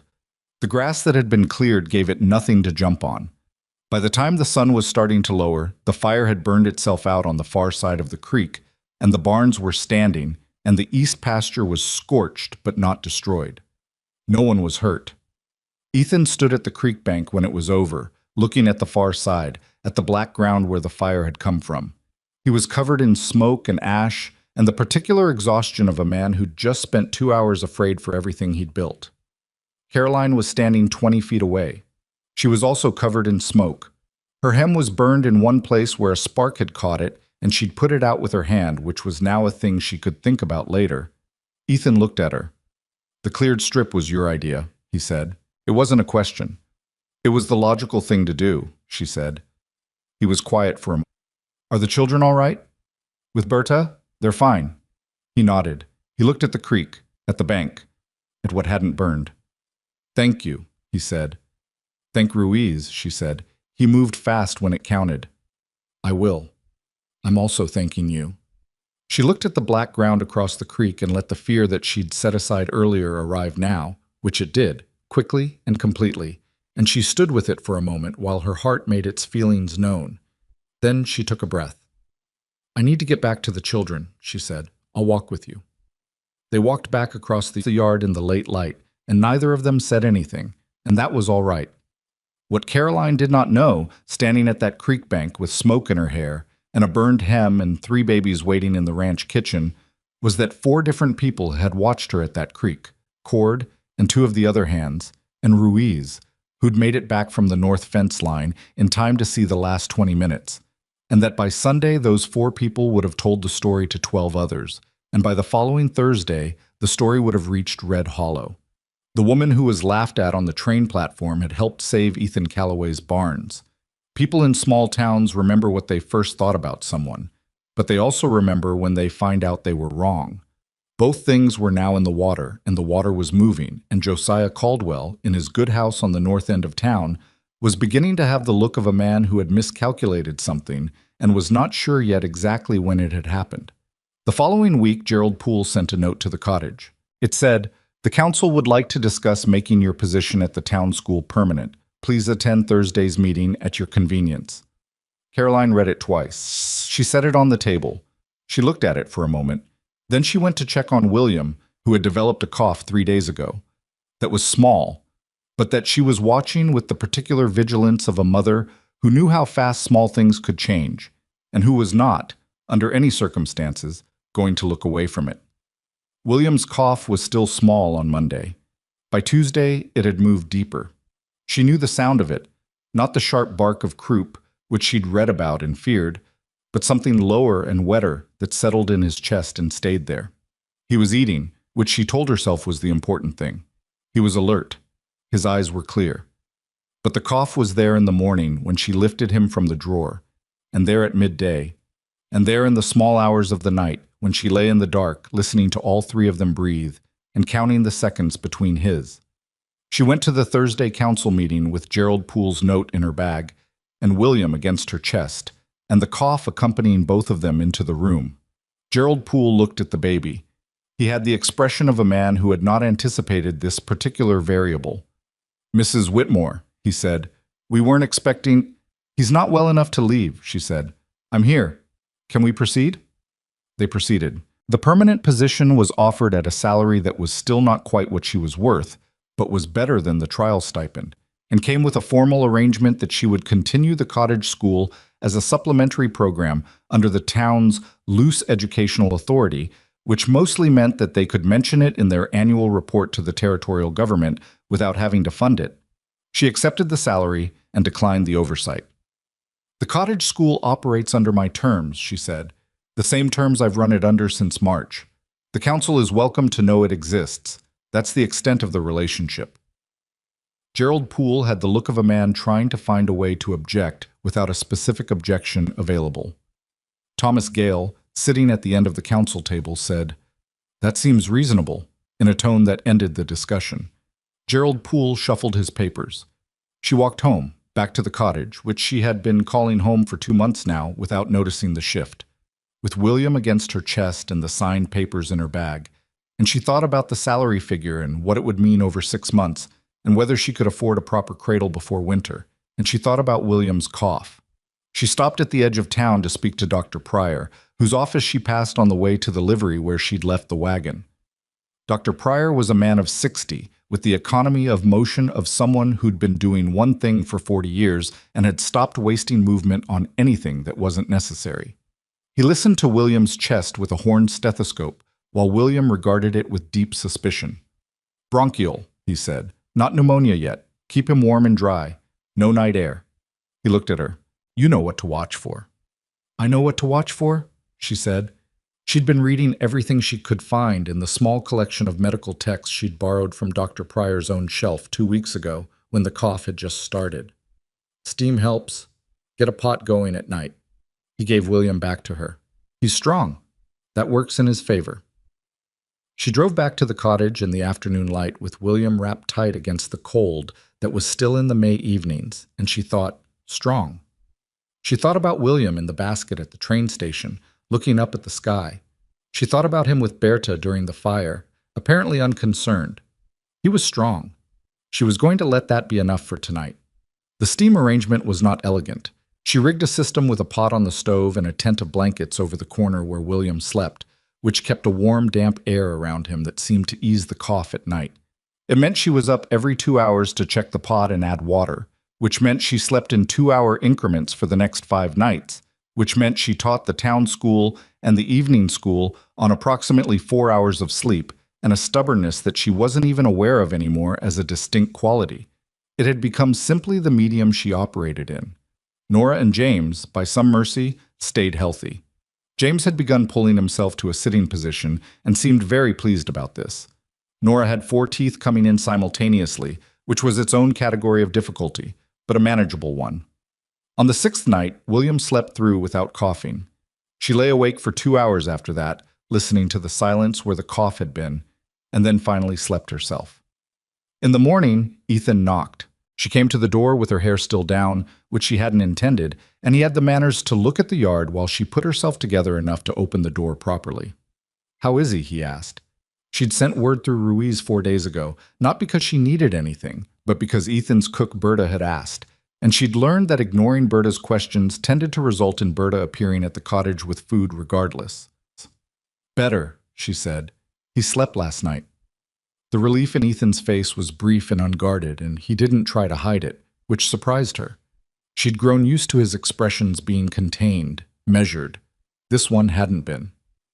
Good, he said. He looked at the yard. I have something I need to tell you about. Come in, she said. He sat at the table. She put water on. He turned his hat in his hands, both hands, slowly, which was the version of his hat habit that meant whatever he was thinking about was complicated. Caldwell made a formal complaint to the county, he said, about the land claim challenge. He's saying the mathematical analysis Pete Holloway submitted is invalid because it was prepared by an unlicensed surveyor. She poured water into the pot. Pete Holloway is 15. Caldwell knows that. The argument is that you guided the analysis, and you're not a licensed surveyor. She turned around. I taught Pete the mathematics. He applied it to his father's specific situation. I know that. Thomas Gale knows that. Harold Holloway knows that. Ethan set the hat on the table. Caldwell is not arguing about the facts. He's arguing about the process. If he can get the analysis disqualified on procedural grounds, the 6 families lose their challenge and the Denver company's claims stand. She sat down across from him. 6 families. She ran through them in her mind, not as abstract landowners, but as people she knew now. Harold and Pete Holloway. A couple named Beale who'd homesteaded their section 12 years ago and whose daughter Ada sat in the front row of the town school and knew her alphabet and wanted everyone to know it. 4 others whose names she'd learned through the land claim meetings Thomas Gale had been holding quietly at the land office. What does Thomas Gale say? She said. He says Caldwell has a point on the procedural question. The analysis needs to be submitted by someone whose credentials the county will recognize. Ethan looked at her. He thinks that if the same mathematical conclusions were presented by a licensed engineer or a registered land agent, the challenge would stand. And where do we find one of those? Denver, he said. There's a firm there, a land surveying practice, that Thomas has already contacted. They're willing to review the analysis and resubmit it under their credentials if the mathematics holds up, which it does. He paused. It costs money, more than the families have quickly available. She understood what he was saying before he finished. How much? She said. He told her. It was not a small figure. You're going to pay it, she said. I'm going to contribute toward it. Harold Holloway is contributing what he can. The Beals are contributing. I'm covering the gap. He said this plainly, without the air of a man expecting credit. What I need from you is for people to understand what's actually happening, she said. So when Caldwell tries to frame this as me overstepping or you manipulating the situation, there's a clear account of what actually occurred. Yes, she thought about Marjorie Finch, about Heloise, about the mothers of the school children, about Harold Holloway, who had come to the schoolhouse door with the face of a man afraid of losing what he'd built. All right, she said. He looked at her. You're not tired of this? He said it carefully, like he'd thought about whether to ask. It keeps expanding. It started as a cottage and a school. It started on a train platform, she said. She said, when a man decided who I was before he knew me. She looked at the pot, which was beginning to steam. I don't know how to do things halfway. I never have. My mother thought it was a flaw. Was she right? She thought about it honestly. Sometimes, she said. The corner of his mouth moved. Thomas Gale is meeting with the Denver firm Tuesday, he said, standing. He'd like you there if you're able, partly because you can explain the mathematical process better than anyone else, partly because… He stopped. Because it matters who's in the room, she said. Yes. After he left, she sat at the table with her tea and thought about her father, about what he'd said to Ethan Calloway 25 years ago. You did the work, and the work paid off. She thought about what it meant that a boy who'd been led into a classroom on charity had grown into a man who paid for other people's land claims without making a performance of it. She thought about what that said about this classroom. She thought, this is the work, isn't it? Not just the chalk and the slates and the long division. The thing underneath it. The thing her father had understood and that she'd absorbed from him without knowing it until she was sitting in a stone cottage in Colorado, watching it unfold in a direction he could never have predicted. Tuesday's meeting at the land office was not what she'd expected. She'd expected Thomas Gale, Harold Holloway, and a formal representative from the Denver firm. What she got was Thomas Gale, Harold Holloway, 4 of the other affected landowners, Ethan, a man from Denver named Prescott, who wore a coat that was too hot for the weather and had the brisk manner of someone who charged by the hour, and Josiah Caldwell. Caldwell was there because he had a right to be there. The county process allowed any party with a financial interest to attend the review meeting, and he had exercised that right with the specific intention of making everyone in the room uncomfortable. He looked at Caroline when she came in. She looked at him. Neither of them said anything. She sat across the table from Prescott and explained for an hour the mathematical process by which Pete Holloway had identified the overlapping claims. She did it the same way she taught, clearly, without performance, pausing when Prescott had questions, redirecting when he tried to shortcut to the conclusion before understanding the foundation. Prescott had done this a long time. He asked good questions. Caldwell tried to interrupt twice. Thomas Gale said, both times, "Mr. Caldwell, you'll have an opportunity to respond when Mrs. Whitmore has finished," in the tone of a man who had been underestimated enough times that he'd stopped bothering to warn people before he corrected them. When she was done, Prescott looked at his notes for a moment. "The mathematics is correct," he said. He said it to the room, not to any particular person. "The methodology is standard survey cross-referencing. The conclusions are supported." He looked at Caldwell. "Your procedural objection about licensing is technically accurate, but the analysis itself is not in question. We can resubmit this under our firm's credentials with our review attached." Caldwell's face had gone through several things during the past hour. He was currently at a particular expression that Caroline recognized, the expression of a man who had prepared for an argument and found that the argument wasn't there to have. "The county commissioner," he started. "I've already spoken with the commissioner's office," Thomas Gale said. "They're aware of the situation. The resubmitted challenge will be filed by Friday." Caldwell looked around the table. Harold Holloway was looking at him with the expression of a man who was not going to look away. The other landowners were the same. Ethan was looking at the window, which was a particular kind of presence. The presence of someone who doesn't need to perform being there. Caldwell looked at Caroline. She met his eyes. "You've been busy," he said. His voice was careful, controlled. "For a woman who arrived here with nothing." "For a woman who arrived here with nothing," she said. "I've been doing what seemed necessary." He was quiet. "Josiah." Harold Holloway's voice was flat and not particularly hostile, which made it more effective than hostility. "You've got a stake in a company that tried to take my land. That's the thing we should probably keep in mind as we go forward." Caldwell looked at him. "I had a small investment in a legitimate business venture that filed claims on land that was already homesteaded." Harold's voice didn't change. 6 times over. The room was quiet. Prescott was writing something in his notebook with the air of a man who had been in many rooms like this and found them professionally useful. Caldwell stood. He picked up his hat, the good hat, the one he'd been wearing the day he walked off the platform. And he put it on, and he left, and he didn't say anything else, which was not his natural inclination and therefore cost him something. After he'd gone, the room let out a collective breath that no one acknowledged. Harold Holloway looked at Caroline. "Thank you," he said. She shook her head slightly. "Pete did the work. I just sat there." Harold gave her the same look Dora had given her after the letter to Missouri, the look of someone who knows the difference and is letting it go. The Friday filing happened as Thomas Gale said it would. The Denver company's overlapping claims were formally challenged by all 6 affected landowners, backed by Prescott's firm's analysis and credentials. The county commissioner's office acknowledged receipt. It would take months to fully resolve. These things always did. But the challenge was on record, and the burden had shifted, and 6 families who'd been quietly losing ground, literally, had their names on a document that said, "We know what happened, and we are not going away."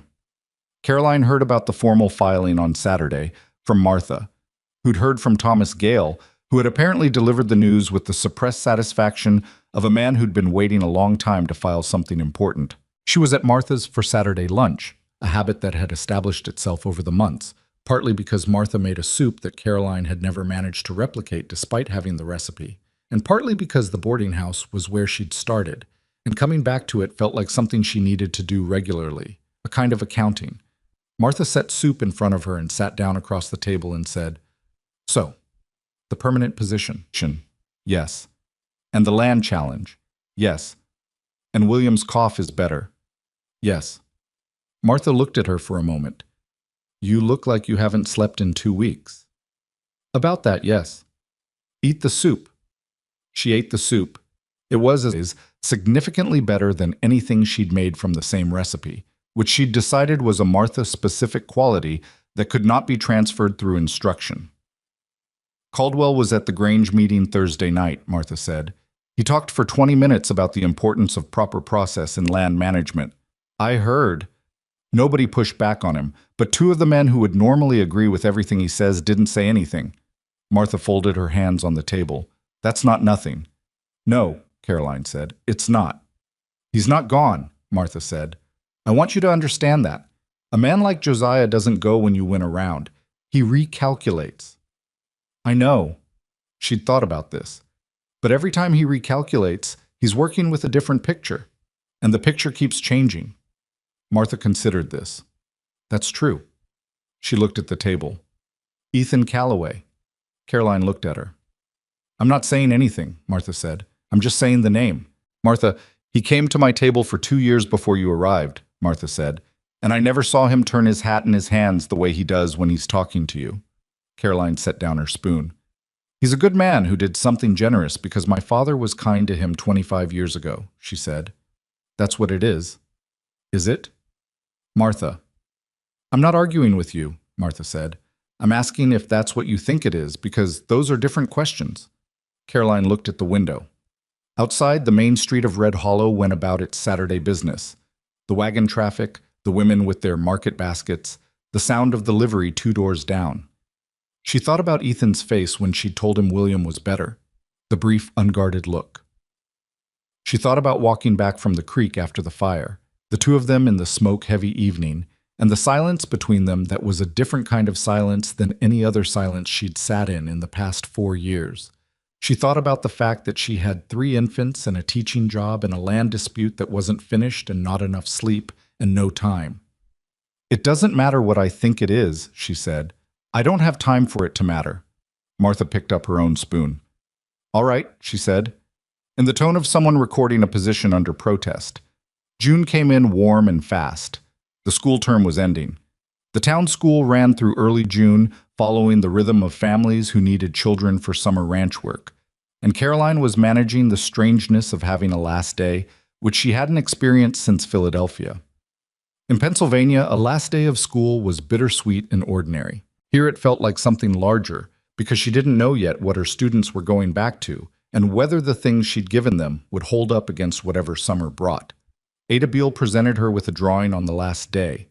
It was a picture of the schoolhouse, rendered in the particular style of 6-year-olds everywhere. All disproportionate angles and enthusiastic color, with a figure in front that had brown hair and was holding a piece of chalk, and whose dress was significantly larger than the building. Ada explained that this was Mrs. Whitmore, and that she had made her hair the right color. Thank you, Caroline said. This is the most accurate picture of me I've ever seen. Ada beamed. Pete Holloway shook her hand on the way out, which was the most adult thing he'd done all year, and she shook it back and told him that if he wanted to continue the surveying mathematics over summer, she'd be available Saturdays, and he said maybe, in the voice of a 15-year-old who meant yes but wasn't ready to say so. The last child went home at noon. She sat in the empty schoolhouse for 10 minutes. It wasn't peaceful exactly. The silence in an empty classroom had its own kind of weight, all those absent presences, but it was necessary.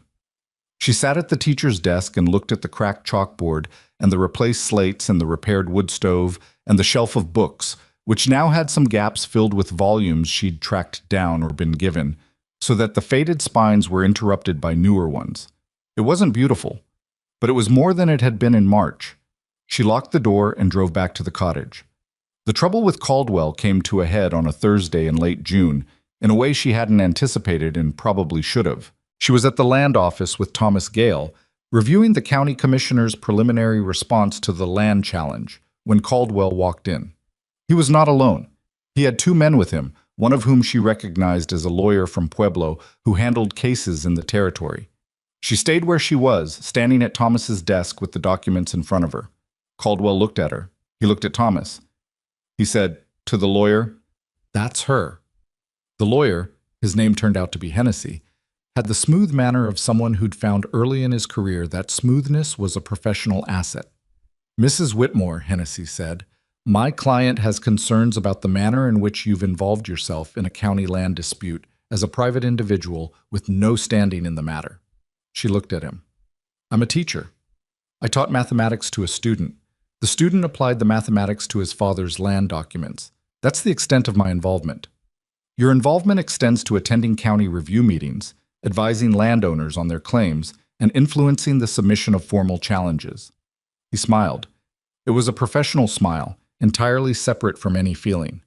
That is arguably the practice of law without a license. The room was very quiet. Thomas Gale had put down his pen. Caroline looked at Hennessy. She looked at Caldwell, who was watching her with the expression of a man who had found, finally, the specific pressure point he'd been looking for. I advise no one on the law, she said. I explained mathematics. If explaining mathematics is the practice of law, then every school teacher in the territory has a problem. The line between mathematical analysis and legal advice is clear, Thomas Gale said from behind his desk. His voice was quiet and entirely flat. Mr. Hennessy, I've been the county land registrar for 4 years. Mrs. Whitmore attended one review meeting at my invitation as a person who could explain a mathematical process. She has given no legal advice to any party. If Mr. Caldwell wants to pursue this line of argument with the commissioner's office, he is welcome to, and I will provide the commissioner with a full account of every meeting this office has held regarding this matter. He looked at Caldwell. Everyone. Caldwell held Thomas Gale's gaze for a moment. Thomas Gale looked like a man who had been underestimated enough times that he had stopped finding it surprising. Caldwell said, "We'll be in touch," to the room, and turned, and he and Hennessy and the other man walked out, and the door closed behind them. The room was quiet. Thomas Gale picked up his pen. "Thank you," Caroline said. "You don't need to thank me. What he's attempting is an abusive process, and I won't have it in my office." He made a note on something. The commissioner's preliminary response is positive, by the way. The overlapping claims are likely to be voided within 6 to 8 weeks. 6 to 8 weeks. She calculated what that meant for the Beals, for Harold Holloway, for the others. "Will Caldwell try something else?" she asked. "Probably." Thomas looked up. "But each time he does, it costs him. Money, and the other thing." "Reputation," she said. "In a town this size," he said, "they're the same thing." She drove back to the cottage in the late afternoon, and Ruiz was in the yard doing something to a fence post, and he nodded when she came in, the specific nod of someone who'd been watching the road and was glad to see her back. She didn't ask him about it. She just nodded back. Ethan was at the cottage door when she came around the building. He'd clearly ridden over from the main ranch, recently, because his horse was still at the rail. "I heard about Hennessy," he said. News in this county moved, she'd learned, approximately as fast as a horse could carry it. "Thomas Gale handled it," she said. "I know, I heard that too." He looked at her with the directness that she'd gotten used to and still sometimes caught her off guard. "Are you all right?" She thought about the question honestly. Her hands had been shaking slightly in the land office during the exchange with Hennessy. Not from fear exactly, but from the effort of staying level when every part of her had wanted to say several sharp and true things that would have felt good and accomplished nothing. "Yes," she said. "Tired of it, but all right." He nodded. He turned his hat once in his hands, set it on the rail beside his horse. "Caroline," he said. It was the first time he'd used her given name. She noticed this without showing it. "There is something I've been—" He stopped. He was a man who chose his words precisely, and right now the precision was costing him something. "I want to be honest with you about something, and I want to do it in a way that doesn't put you in a position you didn't choose." She waited. "I am aware that the arrangement here began as a practical matter," he said. "The cottage, the school, my debt to your father, all of that is real, and it's exactly what I said it was." He looked at the rail, then back at her. "It is also true that over these months, the way I think about this property—" Another stop. "About this part of the property, the eastern part, Ethan, has changed." She stood very still. "I'm not asking anything," he said quickly. "I want to be clear about that. You have 3 children and a job and a land dispute and more obligations than any person should carry alone. I'm not adding to that." He picked up his hat. I want you to know. Because I think you've had enough people not say what they actually meant, and I don't want to be another one of those. The late June light was coming through the cottonwoods along the creek, doing what it did in the evenings, and the horses were making the small sounds horses make. And somewhere behind the cottage door she could hear Berta, who had taken to dropping by in the afternoons with no stated reason and obvious purpose, talking to James in the particular voice adults use with babies when they think no one is listening. She looked at Ethan Calloway. She looked at the hat in his hands. She thought about Thomas on the kitchen floor, looking at the ceiling for 2 minutes when the midwife said 3. She thought about the narrow bed in Philadelphia and the $11.40 and the train that smelled like coal smoke. She thought about what Martha had asked her, "Is that what you think it is?" "I know," she said, quietly. "I've known for a while." He was very still. "I don't know what to do with it yet," she said. I'm not ready to know. There's too much else still moving." "I know," he said. "That's not why I said it." "I know why you said it." She looked at him. "Thank you for saying it plainly." He nodded once. He put his hat back on. "I'll see you Thursday," he said. "Ruiz said the east fence line needs looking at, and I was going to come by in the morning." "I'll have coffee," she said. He turned his horse and rode back toward the main ranch, and she stood in the yard until he was past the cottonwoods. And then she went inside to where Berta was holding James and apparently explaining the merits of a well-built fence to him. And James was listening with the expression of someone genuinely interested. She sat down at the table. She thought about what Ethan had said, about what she'd said back. She thought, too much still moving, which was true. The land challenge, the schools, the babies growing into themselves, becoming people in real time, requiring things she was still learning how to provide. But she also thought, sitting at the pine table in the cottage that was hers for a year in writing, with the cottonwood light coming through the window and Berta's voice filling the room. She was not on the bench at the train station anymore. She was not running on spite and $4 and the particular numbness of someone who has no idea what happens next. She knew what happened next. She had a school and a salary and a signed agreement and 14 evening students and 6 families whose land was being defended, and a son who'd slept through the night without coughing, and a daughter who could already read her own name. She had built this. Not alone. She'd had Martha's soup and Ruiz's fence boards and Thomas Gale's flat, honest voice and Ethan's hat turning in his hands. But she had built it. Whatever came next, that would still be true. The county commissioner's ruling came on a Wednesday in late July, in the form of a 2-page document that Thomas Gale brought to the cottage himself rather than sending by post. She knew what it was before he handed it to her. His face told her, not with celebration, because Thomas Gale was not a man who celebrated publicly, but with the particular stillness of someone who has been waiting for something just and has finally seen it arrive. She read it standing in the doorway, while Thomas waited in the yard with his hat in his hands. Everyone around her, she'd noticed, developed hat habits in moments of significance. And by the second paragraph, she understood that all 6 overlapping claims filed by the Denver company had been voided.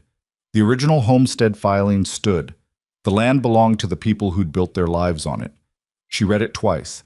Then she folded it and handed it back to Thomas and said, "Thank you for bringing it yourself."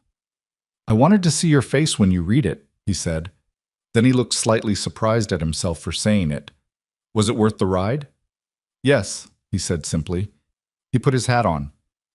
"Caldwell's lawyer sent a letter yesterday saying they may appeal to the territorial court. I want you to know that so it doesn't catch you off guard. Will the appeal succeed?" "No." He said it without hesitation. "The commissioner's ruling is thorough. Hennessy knows it. The appeal, if they file one, is a last gesture. Men like Caldwell need a last gesture." She thought about that. About the cost of last gestures. Not to Caldwell, who could afford them, but to the 6 families who would spend another several months holding their breath. "I'll tell Harold Holloway," she said. "I already have. He cried a little, which he'll deny." Thomas looked at the creek. "Pete wants to come back to school in the fall with an interest in land law. I thought you should know." "I thought he might," she said. "There's a limit to what I can teach him now. He needs someone with legal training."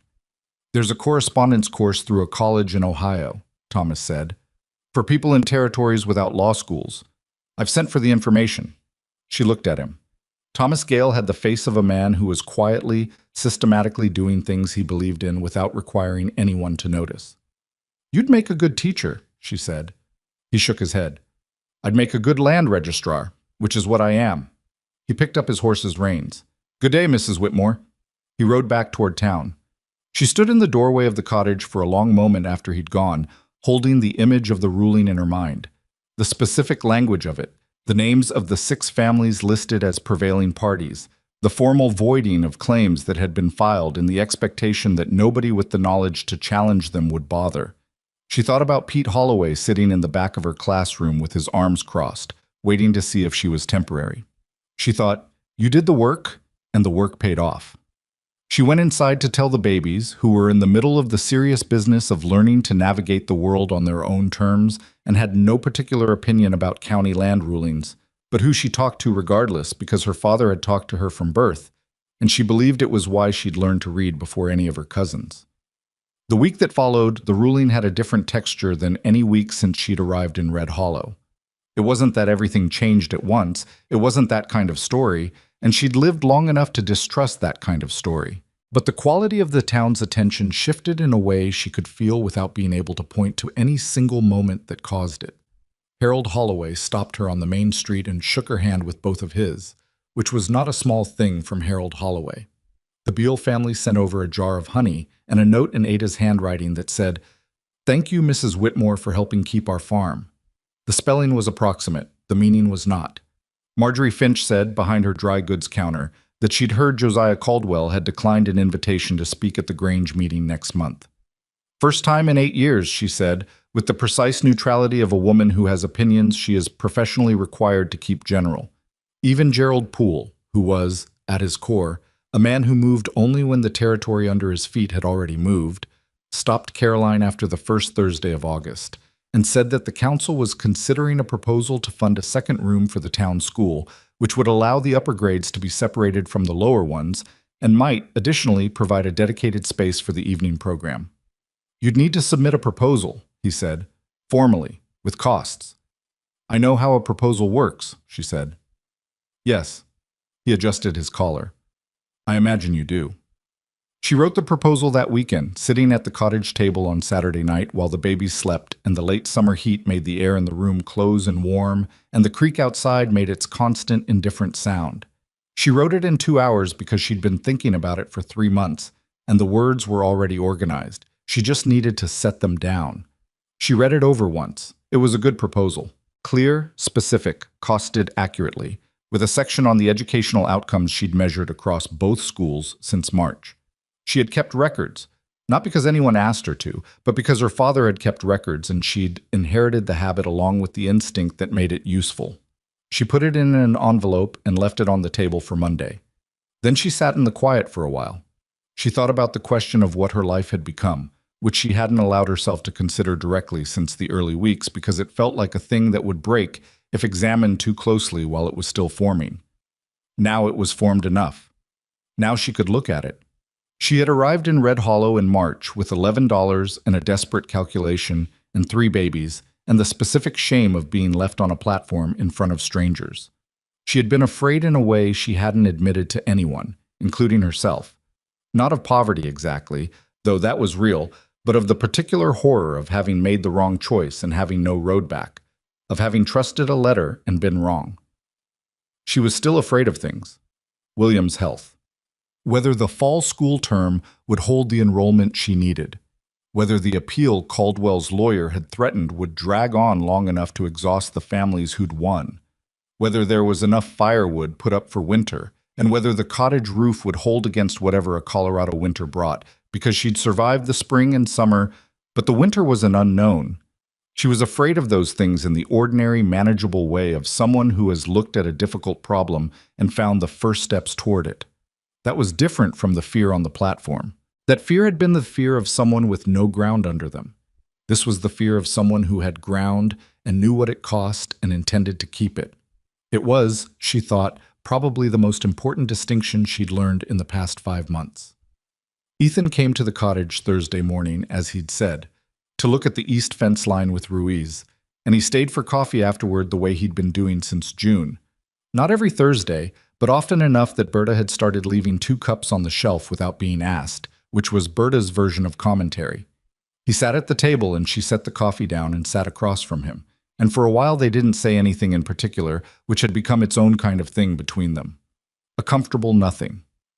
She told him about the commissioner's ruling, which he already knew, and about the proposal for the second schoolroom, which he didn't. Gerald Poole's idea, he said. He presented it as his idea. I believe it was Thomas Gale's idea that Gerald Poole then decided to present as his own, which is fine because it gets done either way. Ethan looked at his coffee. You've learned how this town works. I've learned how most places work, she said. There's the person who has the idea and the person who has the authority, and if they're not the same person, you have to be patient. Your father taught you that? My father was that situation for 30 years, she said. The school board never understood half of what he was doing. He did it anyway. Ethan was quiet for a moment. I've been thinking, he said, about the year agreement. The cottage agreement. 1 year, in writing. She'd signed it in March. March to March. It's August, she said. Yes. She looked at him. I was looking at the table, then at his coffee, then at her. The particular sequence she'd learned meant he was being careful with himself. I don't want to revisit the conversation we had in June, he said. I meant what I said then about not adding to what you're carrying. That's still true, he paused. But the agreement comes up in 7 months, and I'd rather discuss it now when there's time than in February when everything is… Ethan. He stopped. She thought about what she wanted to say, and how, and whether it was the right time. And then she decided that the right time was a thing people used as a reason not to say true things, and that she had spent enough of her life being careful with herself. I don't want to renegotiate the cottage agreement, she said. He went still. I want to discuss what you actually mean, she said, which is not about the cottage. He looked at her directly. No, he said, it's not about the cottage. The morning light was coming through the east window the way it did in August, lower than it had been in May, starting its long angle toward fall. Outside, Ruiz was doing something methodical with the fence posts, and the creak was its constant self. And James was asleep in the back room making the small sounds he made when he was dreaming, which was apparently often. I am not ready to be someone's wife again, she said. She said it plainly, the way she tried to say all true things. I don't know when I will be. I don't know if the shape of it, whatever it is between us, can hold still long enough for me to get there. Those are honest things, and I think you deserve them. He nodded slowly. He was not hurt by this, she could tell. He was listening. What I also know, she said, is that you are the most honest person I've met since I came here, and the most patient, and that you looked at me on a train platform with 3 babies and you didn't see a problem. You saw your teacher's daughter, which is… She stopped. That matters to me, more than I've said. Ethan set his coffee cup down. I'm not asking you to decide anything, he said. His voice was quiet. I never was. I know. She looked at him. I'm deciding anyway. Not the specific shape of it, but the direction. She met his eyes. I want you to know the direction. He was quiet for a long moment, the kind of quiet that wasn't empty. All right, he said. The word carried more than its weight. She stood and refilled his coffee, and he sat and drank it, and they talked for another hour about the fence line and the second schoolroom, and whether the fall term would pull in as many students as she hoped, and none of it was the conversation they just had, and all of it was continuous with it, and that was how it felt. Like something that had been separate had joined the flow of the ordinary, which was where she'd learned the important things tended to live. When he left, she stood in the doorway and watched him ride across the yard, and then she went to check on James, who had woken and was looking at the ceiling with the focused attention he brought to everything, and she picked him up and held him against her shoulder and walked to the east window and showed him the cottonwoods. There, she said, that's where we live. He grabbed her collar. She took that as agreement. September brought the fall school term, and with it 4 new students, children who'd arrived in the territory over summer with their families, one of whom was a girl of 8 named Louisa, who spoke with a formality that suggested she'd had a different kind of education somewhere east of here, and who would, Caroline suspected, be running something significant by the time she was 30. It brought Asa back to the evening school with a request. He wanted to learn enough to read a newspaper. Not the headlines. He'd been managing those since June, but the full articles. The long ones with the complicated sentences and the words that assumed you already knew what they were referring to. Why newspapers specifically? She asked, the same question she'd asked him about contracts. Because I want to know what's happening in the world before I die, he said. I've been in this county for 40 years, and I don't always know what the country's doing. He looked at her with the dignity of a man who had decided something about himself. I'd like to know. She gave him a newspaper from Denver, 2 weeks old, and they worked through the front page together over 3 sessions. By the end of the month, he was reading it himself, slowly, with his finger under the lines, his lips moving on the hard words. She sat across from him and watched and thought, This is the thing that lasts. Not the land challenge, though that mattered. Not the wildfire, though that was real. This quiet thing. An old man reading a newspaper, a woman reading a letter from her mother, a boy understanding the mathematics of his own father's land. This was the permanent thing. This was the thing that didn't get voided or appealed or reconsidered by a county commissioner. The formal appeal from Caldwell's lawyer arrived in September and was, as Thomas Gale had predicted, thin. The territorial court acknowledged receipt and within 3 weeks issued a response that dismissed it on procedural grounds before it reached a full hearing. Harold Holloway told Caroline about it on a Tuesday after school, standing on the main street of Red Hollow with the flat October light coming down on both of them. It's done, he said. Official. She nodded. Pete wants to start the correspondence course in January, Harold said. The Ohio one. Good, she said. Tell him I'll help him with the applications. Harold looked at her with the expression he'd first turned on her at the school doorway. The face of a man recalculating, arriving at a different figure, except that now there was nothing to recalculate. The figure had been established for months. You know what people around here call you now, he said. It wasn't quite a question. She had heard things. People said things around teachers and the particular way they spoke in front of someone they'd decided was trustworthy. Not quite to her, but near enough that she caught it. I've heard a few versions, she said. The school teacher who saved the land, Harold said. I know that's not exactly right. You taught Pete the math. The math saved the land. The math was always there, she said. It just needed someone to apply it. Harold nodded slowly. He looked down the street in the direction of the schoolhouse, then back at her. Thomas, he said. Thomas Whitmore. He meant her husband. He would have liked it here, I think, the kind of place where the work matters. She hadn't expected that. She stood with it for a moment, the surprise of hearing Thomas's name said plainly, in the street, without apology. Yes, she said. He would have. Harold nodded once more and walked on. She stood in the October light for a moment. She thought about Thomas on the kitchen floor, accepting the news of 3. She thought about him setting type for a theater advertisement on a Tuesday afternoon when his heart decided it was done. She thought about the $11.40 and the last draft of the letter to Josiah Caldwell.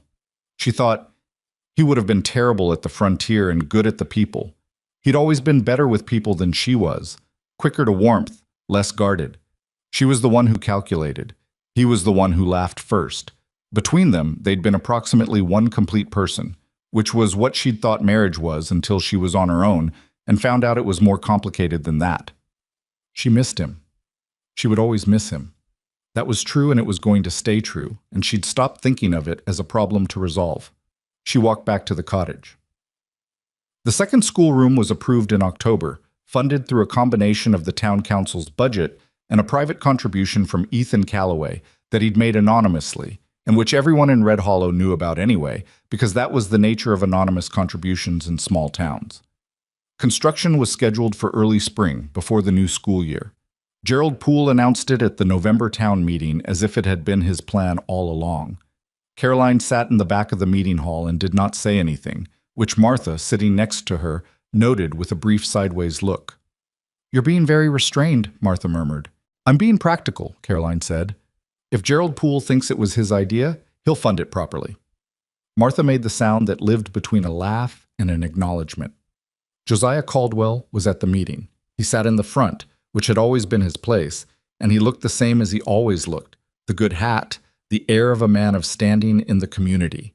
But standing depended on where you stood in relation to everything else, and everything else had moved.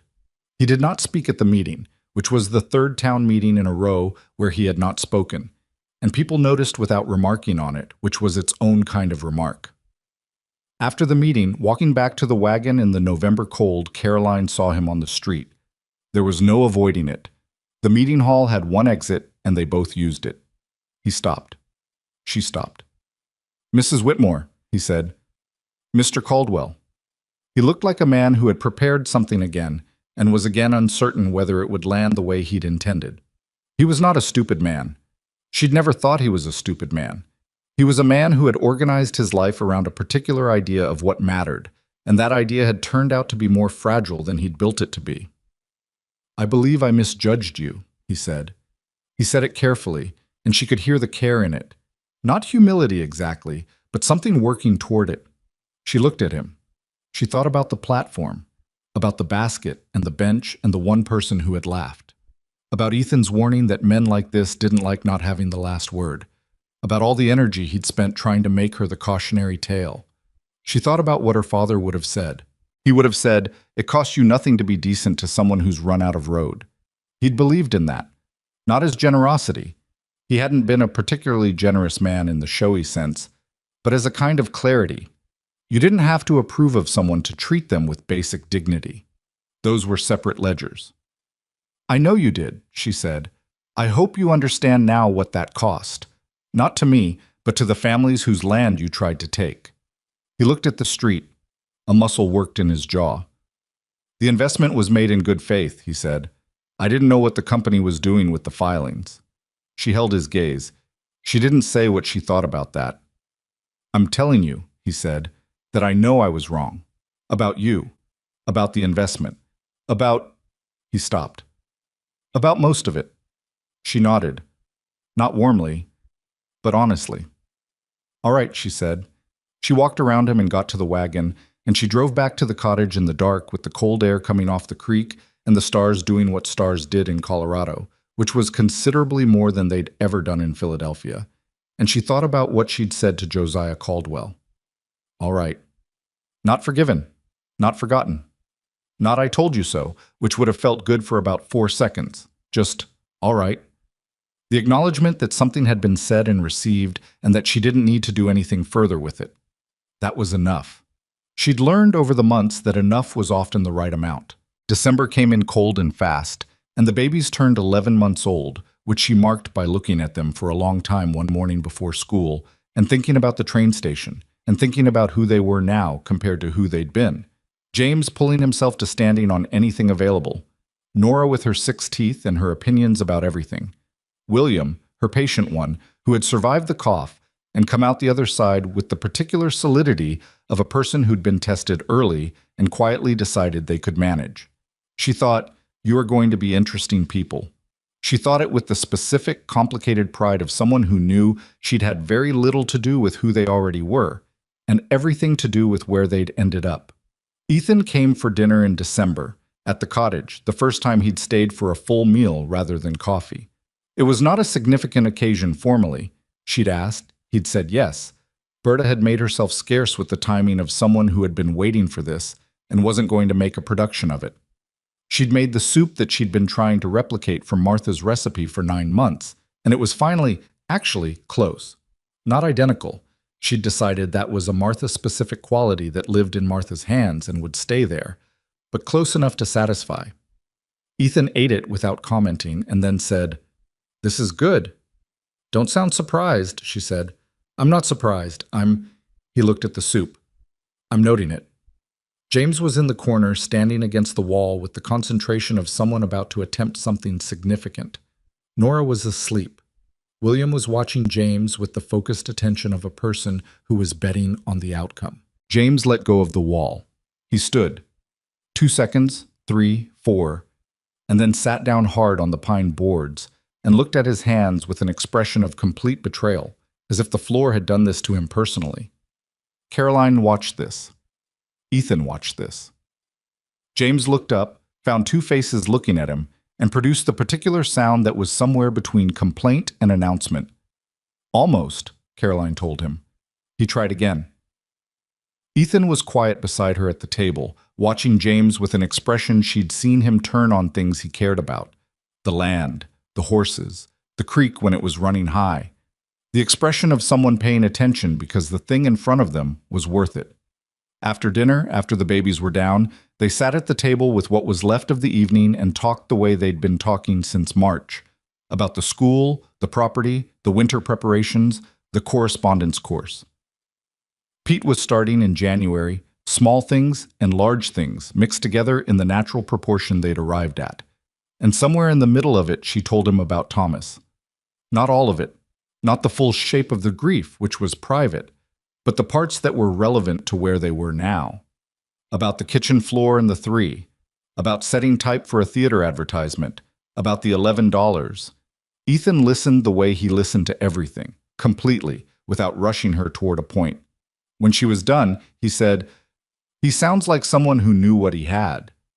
"He did," she said. "He was good at that." "Some people aren't." "No," she said. "Some people aren't." He looked at her. She looked at him. "I know what I have," he said quietly. The room was still. "I know," she said. I went home that night, as she'd known he would, because that was who he was, patient in the real way, not the performed way. He turned his horse at the edge of the yard, and she stood in the doorway with the light behind her, and he raised one hand and she raised hers, and that was sufficient. She closed the door. She stood in the kitchen with the quiet cottage around her and the creek doing its constant work outside, and the babies breathing in the back room in their three separate rhythms. She thought about March, about the smell of coal smoke and sour milk, about the platform and the bench and the one person who laughed, and the woman with the vegetable basket who'd walked 3 paces ahead the whole way to Sycamore Street. She thought about what it meant that she'd come here with nothing, not because she'd chosen it, not because she was brave, but because she'd run out of road, and the road she found instead turned out to be this one. This was the thing she'd never read in any of the stories she'd been told about women who persevered, who endured, who survived. The stories always made it sound like you knew, at the beginning, that you were going to be all right. Like courage was something you decided to have. She hadn't known. She hadn't decided. She'd been afraid on the bench at the train station in a way she didn't have words for even now. She'd carried 3 babies down a street behind a woman she didn't know and slept in a room the size of a closet and stood in front of 11 children on a Monday morning and prayed, not to anything, just into the air, that she could do this one day and then do it again. That was all it had ever been. One day and then again, not because she was remarkable, because she'd had no other option, and the option she had turned out to be enough. And enough. She'd learned this slowly and incompletely, the way you learn the things that matter. Enough was not a small thing. It was, in fact, the whole thing. She checked on the babies one more time. James had both arms thrown out in the particular abandon of children who sleep without fear. Nora had her fist against her cheek. William was on his side, one hand open, the way he'd slept since the beginning. She watched them for a while. She thought, you are in a cottage in Colorado in December, and you have a school and a salary and a signed agreement, and a man who turns his hat in his hands when he talks to you. And none of this is what you planned, and all of it is real. She thought about her father in Chestnut Hill, letting scholarship boys sit in the back of the classroom, saying, you did the work and the work paid off. That's all it ever is. She thought, yes, that's all it ever is. Outside, the creek ran over its stones in the dark, the same as it always had, indifferent to everything that happened on the banks above it, carrying what it carried, going where it went, making the sound that had become so woven into her days that she could no longer imagine sleeping without it. She went to bed. She slept.